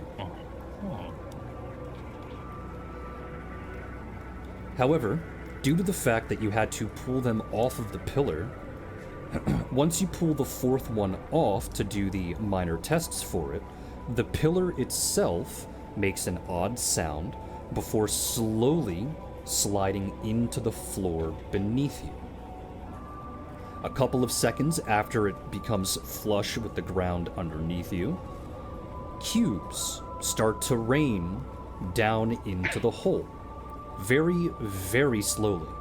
These cubes are 5 feet by 5 feet by 5 feet, and they too are color-coded. The first 4 cubes to fall into the hole, in order, are blue, red, green, and yellow. You are now on a much stricter timer. The longer you wait, the more cubes begin to fall into the hole. Uh-oh. Okay. Given the context clues, it's safe to say that if you touch any of the cubes, you'll be met with a little bit of a shock of that particular element. It's possible we have to drink some of these, and then we're gonna have to Tetris climb our way up the blocks as they fall. Reich just tries to touch a green cube. Alright, Reich, you touch a green cube. you immediately take 5 points of acid damage. I know you Cool, have that acid gets reduced to resistance. 0. No, I know you have acid resistance. This bypasses it. Hilarious. He'll immediately pull back his finger. Yeah, it still hurts. Yeah, I think we'll need those potions. Are these potions enough? Can we give everybody one, or... Sammy's gonna take a sip of the acid resistance potion and go touch the cube. Which cube? The green one, the acid cube. Alright, you take... you drink the potion of resist acid, to which in this case you do have to drink the whole thing in order for it to work, because that's how potions work. And once you have emptied that particular flask, you walk over to the green cube and you touch it, to which the cube then suddenly transforms into a harmless block of dirt. Cool. Okay, so 4 people, 1 potion each. Touch the Four of cubes, it. build a ladder, build a staircase. Yep, the 4 of us have got to get working. So Sammy's just gonna toss lock the other 3 potions and immediately start running for any green cubes. Alrighty. Who's gonna get the other potions then? Because there's 4. Green is already taken. Who's getting blue, red, and yellow? I think Catan is quick, right? Yeah, he's pretty fast. He's like, yeah, I would say he's Yeah, you go get one. All right. Wait. Before anyone does any more potions, Locke is going to make alchemical allocation and see if this works, because if it does, it means that you can consume a potion without using up that potion, which means we could give the effects of these potions to more people. For the sake of the puzzle, you don't need to do that. Ah, fair enough. Understandable, but you don't need to do that. It's not like I'm going to make you roll up a whole bunch of checks to touch a block. Fair enough. Then... Yeah, who Catan wants said some? that he would have one. Reich said he would have one. Would you then drink the other one, Locke? Colors don't particularly matter here. Yeah, I suppose so. So with 4 people now downing the potions, you run around and start touching cubes to start building a ladder along the western slope to climb up to the door. You find that as you do this, it does start out relatively slow as the cubes start to fall in slowly, but they do start to speed up. And after a couple of minutes, they start to speed up rather logarithmically, to the point that you're actually having a little trouble touching as many cubes as possible. However, you do have quite a few characters there that are quite strong, so after standing around and touching multiples of these cubes, Felicity, Dadas, Lysandra, you just grab these more or less harmless blocks of dirt, toss them over to where they need to be, and help build the ladder. Eventually, you have one that climbs all the way up the western slope, to which, while it does take a bit of finagling, because it is still a 65-degree incline, you do manage to climb to the next door. Hooray! How many more of these do we have? Do we know? I can't tell you that, sorry. Okay, all right. I was just wondering if we knew. We're making great progress then. Let's just open the door. We'll see if there's any more behind it or not. Alright, so then Das, you lean in, you grab the door handle and you twist it open, and you find that this next room is much smaller than the previous ones. While it is about 20 feet-ish tall, which is taller than most normal rooms, it's only about 15 feet long, with another door on the other side. Timer begins now.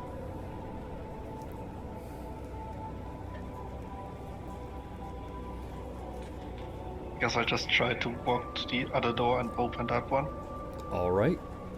Dadas, leading the group, you start to march your way forward towards the other door, and no matter how many steps you take, for whatever reason, that door remains forever 15 feet away from you. After about, I'll say 30 seconds of you doing this, you start to hear a whisper, and only you start to hear this whisper. It starts off soft, but the longer you walk, the louder it gets. And the whisper repeats over and over again. Give me your eyes. What the? That is fucking ominous. I think I'm just gonna close my eyes and start going forward, see if it does anything. You walk forward and eventually touch the door. Oh, nice. I'm just gonna call back, guys, you have to close your eyes to move. And then I just try to open the door, I guess. Okay. Closes one eye, holds a hand over the other one.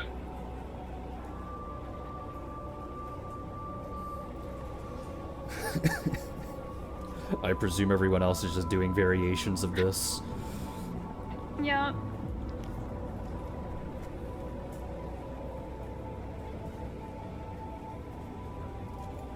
It's more like because I thought I would probably lack the capacity to manually close the other eye.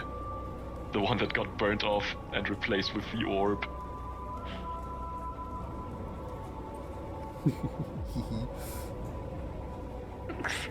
Hee hee. A weird ass reaction to that one. Oh yeah, you have no eyelid. Hee hee. Christ. Alright.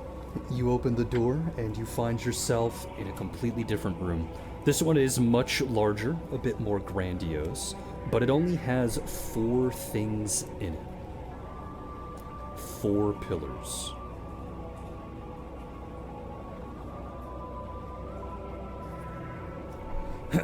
To which, when you enter, before the puzzle begins, those who have Knowledge Arcana can go ahead and roll Knowledge Arcana. Yippee! I have that. Nope. Yippee! I think I'm missing one more. There it is, yeah. Alrighty. So, while the only thing in this room are 4 pillars, you can tell that each of the pillars are magical in nature. I cannot tell you what yet, but that's because you require investigation to do so. Timer begins.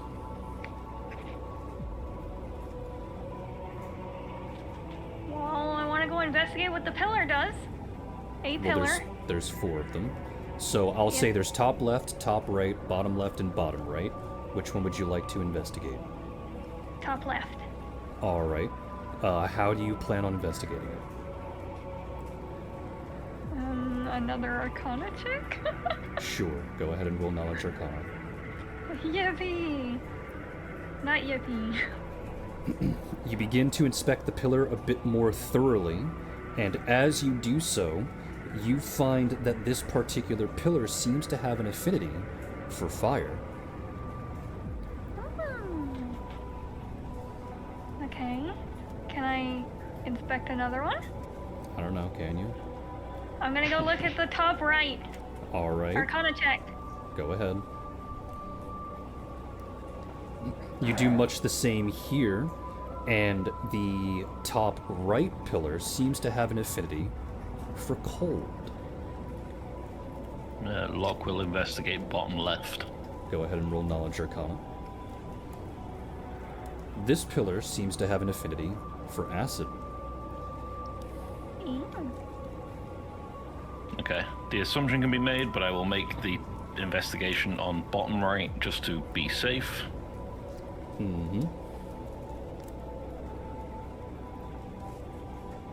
Which I assume is the 64. Yes. And the bottom right pillar seems to have an affinity for sound. Ah, you see? Not safe Glad to you assume. looked at that one. I will say Oh, that should you we were the just- first person to actually double check when I did this puzzle. Every other person has assumed that it was electric, considering the motif Oh of the my rest of the dungeon. I was like, Well, I'm pretty sure this is electric. However, Yay, it pays if to I be roll- paranoid. if I roll, it is also experience. So It fire, pays to be prepared. cold, acid, sound. Was it acid? It Yeah. was fire, cold, acid, sound, yes. Okay, yeah. Fire, cold, acid. acid, sound. So should we just hit them with the fitting elements? Does that sound like a good idea? Oh, like with a spell? Well, you don't need to waste a spell on acid. Oh, because you can just spit. Just go. Well, if that is your solution, the hard part becomes who can do each of those. Who can cast fire, who can cast cold, who can cast acid, and who can cast sound. Well, I can do acid so long as it doesn't specifically. Oh, Probably do sound. Does this count as sound? I feel. alright, Except for reconnection Sonic. successful. Okay, so now we should all be back up. Can everyone hear me?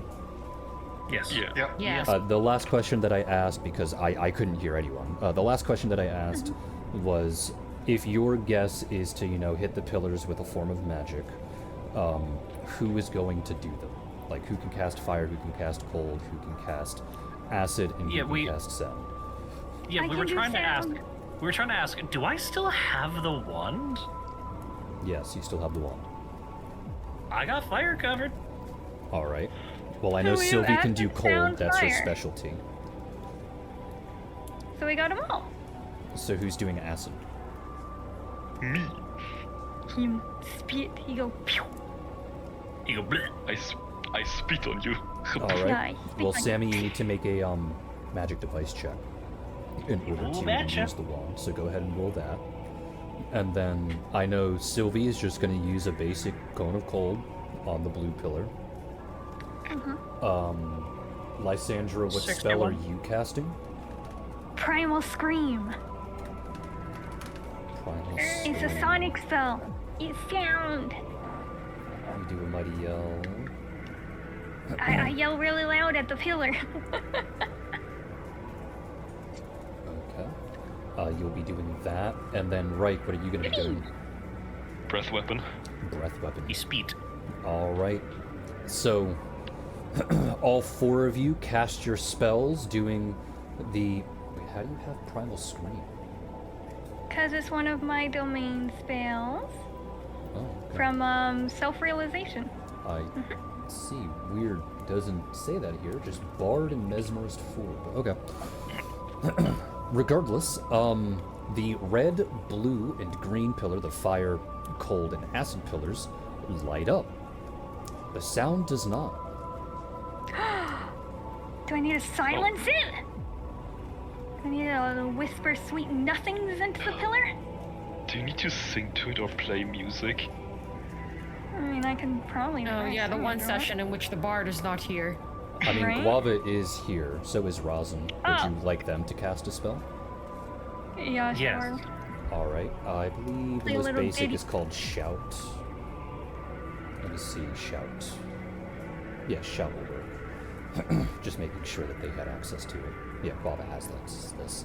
Guava will walk up to the pillar and cast Shout. To which, then the pillar will light up white. I'm And squinting at when the fucking that pillar. does, the northern wall, north of these pillars, will slide down into the dirt, showing you that there is a tall climb up to the top of this massive ledge, 300 feet into the air. Oh, that's lovely. It is a sheer cliff face. Locke will make a potion of communal spider climb to assist everybody. Hey, I was just about to do the same thing. Be nice if Pathfinder you- allowed you- that thing to stack. To stack. Let's see, it gives everyone a 20-foot, and it lasts 10 minutes. Yep, okay. Is that your plan? You're just gonna give... Well, actually, how many people can you get it?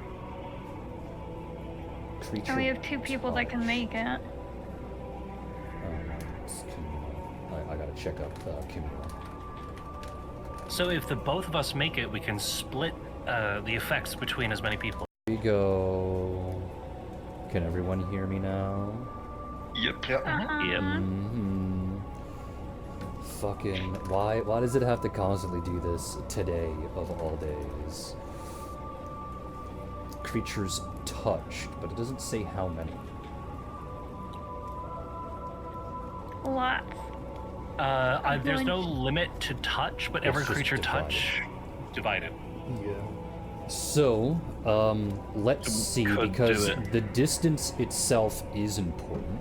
So, if it's 300 feet up, and you can only move 20 feet, then that means for one movement that would be 15 rounds. So rounding up, that means it would be 8 rounds, to which 8 times 6 is what? I'll be right back. Okay. KK. That's not 8. plus 48. 6. 8 times 6. 48, which is just shy of a minute. Meaning the most that you can spread it out is amongst 10 people before they will not have enough speed to actually climb up the wall. But there So are ideally- 15 people here, so you So can if just give we it to both 7 and 8. make one, Yeah, if you both make one, it would be perfect. Yeah, If so we that both would- make one, you can touch 6 people, I'll touch 7. And then 7 we're plus good to go. 8. There's 15. Actually 14 because Sylvia already has spider climb. But Yeah, so we'll just touch. We'll each 7 touch and 7 7. people, Alright, so 7 which will and give us a 7. minute. It'll give us a minute and 7 seconds each. Minutes of change, so that'll be good. And it can't be 7 seconds each. You know that, right? I mean, it is 10 minutes per level. That's not what I mean. It's just Oh, it can't be an odd number. But So Sammy and Locke will doesn't matter. chug a lug. You give everyone this spider communal potion and everything else, and everyone's got a climb, and you make it up. And once you're at the top of this ledge, you have about a 15-foot ledge gap, I guess, is the best way to describe it. To which there is another door waiting for you. Wow. Upward and onwards. All right, since you're Hell the yeah. one that spoke, Sammy, you open the next door, to which, behind this door, is a room that's roughly 50 feet long. However, the ceiling is about 150 feet tall. In the center of this room is this really tall pedestal, about 12 feet tall. It's very skinny too. I'd say like the size of your average glass Coke bottle, I guess is the best way to describe the thickness of it. And when you all look up,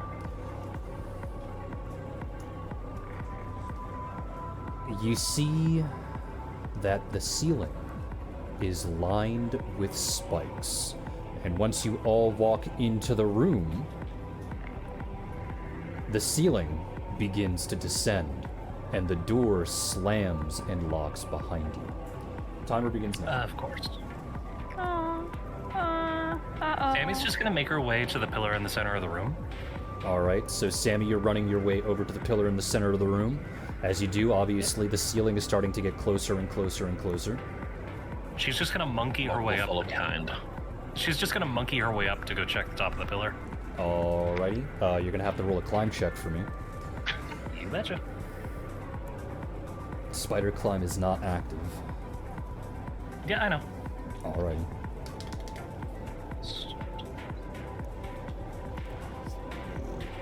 $62.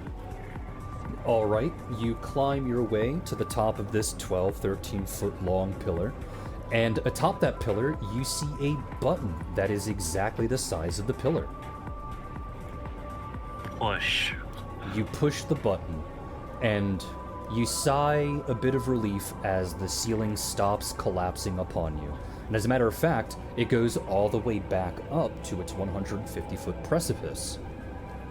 And then it starts to fall again. Faster. Oh my god. Push. The ceiling resets once again and begins to fall even faster. Sammy's just gonna sigh. I know what this is. And She's gonna experiment and hold down the button. you push and hold down the button. The spiked ceiling retracts back to its original position, and after about 3 seconds, it begins to fall again. Even faster. Runs to the other side of the room. Just tries to open the door. You immediately run to the other side of the room, Reich, and you grab the door handle itself, and you try and twist it to pull the door open, and it doesn't open. Locke is going to investigate the pillar, but from the ground. Roll perception. See if I there is guess. anything else hidden about this pillar. Like I said, roll perception, I guess.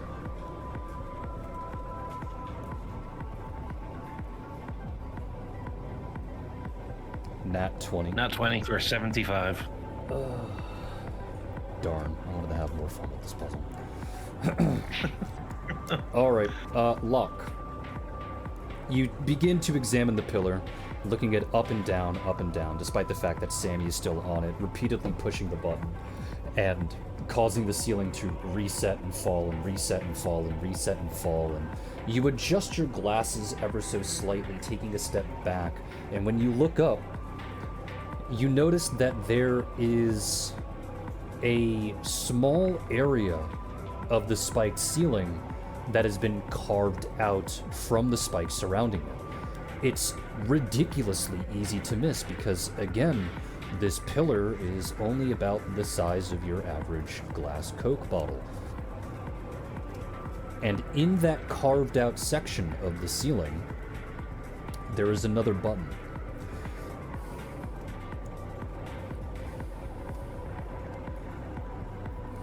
Sammy, there's another button in the ceiling. Sammy just looks up. Sammy can't see it.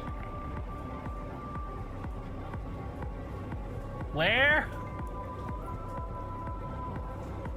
Is it sort of, would it line up, or would I even know if it would line up with the pillar as it falls? I will say roll another perception check to gauge whether or not that would be the case. Can Sammy roll 73. perception? Yes, it looks like it lines up. So, Looks like it lines up with the pillar. I don't know if we're just supposed to let this come all the way down or not. Maybe the pillar is supposed to can you gauge press the the depth? other button. Are you going to climb down? Can I Sam? gauge the depth? That's what you rolled for. I mean, I can jump up to try and hit the button, or we can just let this play out. I'm letting you choose on this one, Locke. How confident would I be in this? How, what would you be in this? Purely from how confident would I be that this might work? Like, purely from a strictly numbers point of view, from my guess at how deep it appears to be and how tall the pillar is? Well, you asked if the buttons were to line up. They do line up. So it's more or less a leap of faith.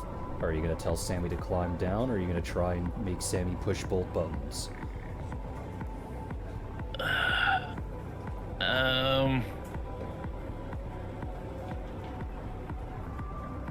I don't feel confident in trying to have Sammy press both buttons. So are you going to command her to climb down then?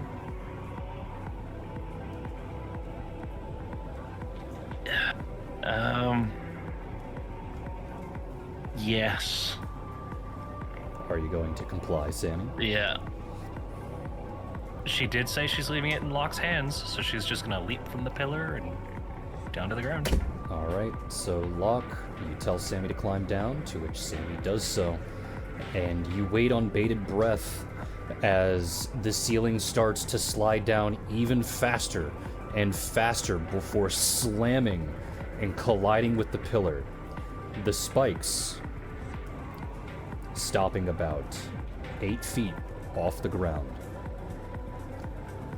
And then 2 seconds later, the door that Reich was fighting with simply unlocks itself and opens. It's open. Sammy's just gonna look at Locke exasperated. The fucking button puzzle. It was either going to have to be press both or press none and let it do it itself. I think it was just designed to scare us into doing something. They usually are. It's a room meant to be an empty threat. Once you're through them, these puzzles where you are your own worst enemy are kind of fun. While you're in them, not so much. Smiles. Are you all ready to go through the next doorway? Yes. Yes. Yep. Yeah, let's go. As you walk through the next doorway, you find yourself in Ephemer's inner sanctum. There she is waiting for you, curled up, nice and gentle, her legs underneath her, sitting like a rather dainty cat loaf, with Lysandra's egg sitting right next to her. Yippee, the egg. To which she gives a Reliable. small bow and goes, "Congratulations, you didn't die." Thank Were you. we I hope you enjoyed the show. I didn't watch anything. I'm just glad that you're here. I would have left in, and she looks over to a clock on the wall that's counting backwards. I would have left in about 23 minutes.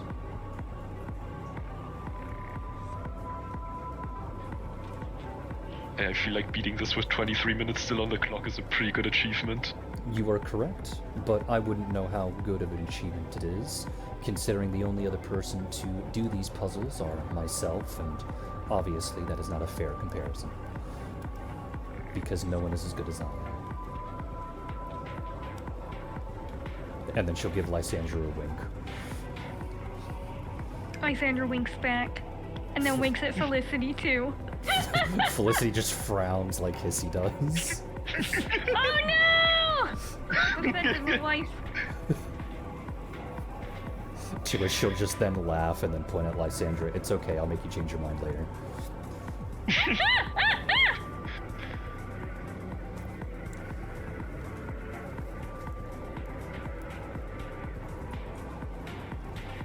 Well, to those of you who have the dragon blood running through them, make your way up to the inner sanctum. Everyone else, sucks to be you. Sammy shrugs. Lysandra actually Okay, turns to the group and goes, "Did we even ask her about the tower?" I think we can do that later. I Okay. mean, And she just goes and gets she her wasn't egg really back. open to questions. So, while Reich and Catan and Zaman step into the inner sanctum, and all the transformations begin to happen and everything else.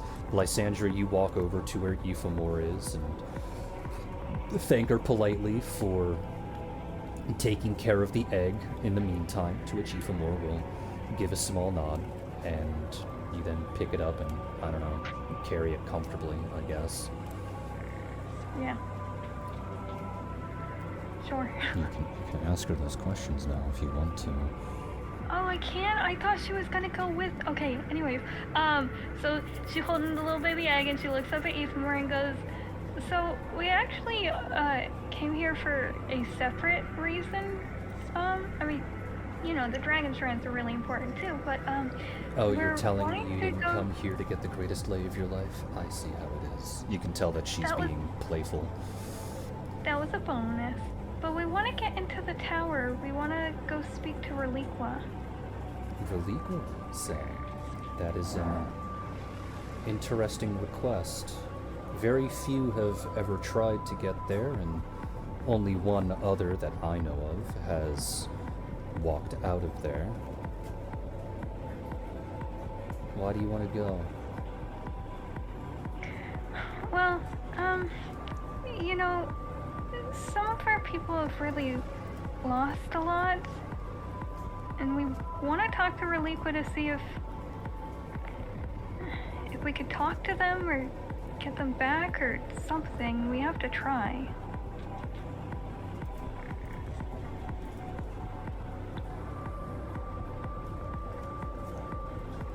Death is a part of life. Why are you so insistent on changing that? Well, you know, that's a little, ironic. I was a cleric of Reliqua before, and, I know that death is a part of it. But I'm also now a cleric of Yoni, and I know that sometimes you have to try to at least do what you can and do what you think is right, even if it goes against some things. Well, I would firmly disagree against that, as, again, death is a part of life, regardless of how tragic a death may be. That is simply how the cycle of life functions. However, considering that you have all given me some decent entertainment, some more than others, and she'll wink at Lysandra again, I can, at the very least, say that I will not try and kill you for trying to climb the spire. I will leave you alone. That's great, thank you! Lysandra just has a big grin on her face. All right. Now to those of the Draconic bloodline. You guys ready for your boosts and your benefits and bonuses? Okay, let me just go to my sheet. Now I'm ready. All right, so this is technically another level of Dragon Disciple, so you both need to roll for HP and, you know, record it and then boost your HP by the appropriate amount. Remember that this does count as a new level, technically. So therefore, you do need to include your con mod, as well as toughness, and remember, if you roll a 1, you get to reroll. I'm just pulling up my calculator because my brain's kind of fried and I don't really want to do any math right now. Your brain's fried. On. What, from all the puzzles? Yeah. Okay. Alright, HP adjusted, but no. Is your HP adjusted right? Not yet. I need to find my con mod. So, okay. Yep. HP Alright. adjusted. Make sure at the top of your sheet for your character level, you adjust the Draconic Disciple to say, well, 3, and then your character level should now say 20... 21 plus 3. Yeah, 21 Right. plus 3. It's the plus part that matters, so that should now be a plus 3. Your caster level has now increased by 1, again. Okay. Alright. For me, it was a 21. Now it goes to a 22. Yep. 3. Hooray. Now, the Dragon Disciple bonus, that, you know, the stuff that you have attached to your saves and your BAB, they should all be a +1 now, right? Yes. So, the ones beside the Fortitude save, the Will save, and your BAB are now going to become a 2. Okay, Fortitude, Will, and then BAB. Yes, Fortitude, Will, and BAB. Okay. All good, right? Okay. So now you gain a bonus to your breath weapon. So your breath weapon should already be like 20d6. Because it's based off of your base class, not your character level. Correct. Oh, okay. Then I got that wrong. Same thing for the saves, it's 10 plus 1/2 your base class, plus your character level. Okay. Yeah, 10 plus base class, like where you got it from. So for you would be your Blood Rager class, for Reich it would be his ninja class. So 10 plus 10, and then this is where it usually differs. I think for some it's based off of charisma, and others it's based off of con. Yeah, mine's based off a con, but Okay. mine says 30. Oh, I don't know why it would be 30. But yeah, it's 10, 1/2 of your Blood Rager level plus your con, at least for Catan. Okay, so for 20. Reich, it would be based off of your charisma, because of where Yes. you got your breath weapon from. So 10 plus your charisma. And Catan would be 10 plus his con, whatever that may be. Yeah. Your breath weapon is now being adjusted. You are getting additional D6s equal to your Dragon Disciple level. However, you're not going to write it as 23d6. You're going to write it as 20d6 plus 3d6. The reason why you're going to write it as plus 3d6 is so that you can count and adjust that every single time you guys go to another Dragon Shrine. Okay. Makes sense? But if we were to use it, we would roll 23d6. Correct. If you were to use it, you would Okay, roll a alright, that's just for 23d6. calculating for Dragon It's- Disciple stuff. It's Okay. literally just for organizational counting and that type of stuff. Alright. Now, for a calculation, your breath attacks become harder to dodge.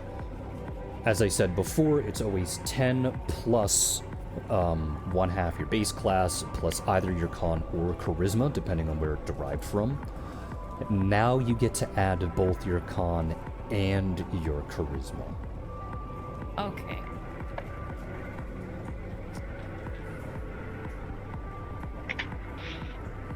Plus charisma mod. Okay. On top of that, your breath weapon's range increases by 30 feet. Okay, so now it's 90 feet. Should be a 60-foot cone in total.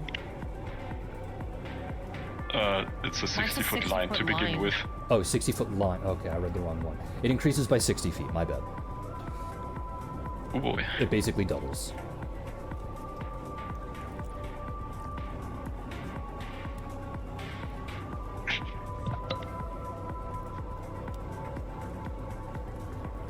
And that should be it. So for your breath weapon, you should have it written out as 20d6 plus 3d6. Range equals 120-foot line. And then the reflex DC is 10 plus, well, 20 plus con plus cha is what it should read. Yep. Okay? Yep. And that should be it Saving it now. Your Dragon Disciple stuff for Catan and Reich, to which I can calculate the EXP gained here, and yeah, The group, you all leave the Dragon Temple, effectively with Ephemer's blessing, and make your way back to the ship. After announcing to the crew that has been waiting there for your return that safe passage has been acquired, you gather everyone with you. All of the NPCs that have been traveling with you for this particular leg of the journey, and you all begin to march towards the spire at the center of the Isle of the Ancients, to which the conclusion for the afterlife will be determined next week. So, I would like to thank you all for being here. I'd like to thank you all for coming out. I hope you all enjoy the rest of your afternoon, evening, and good night. Goodbye, everybody. Bye-bye. Goodbye. Bye.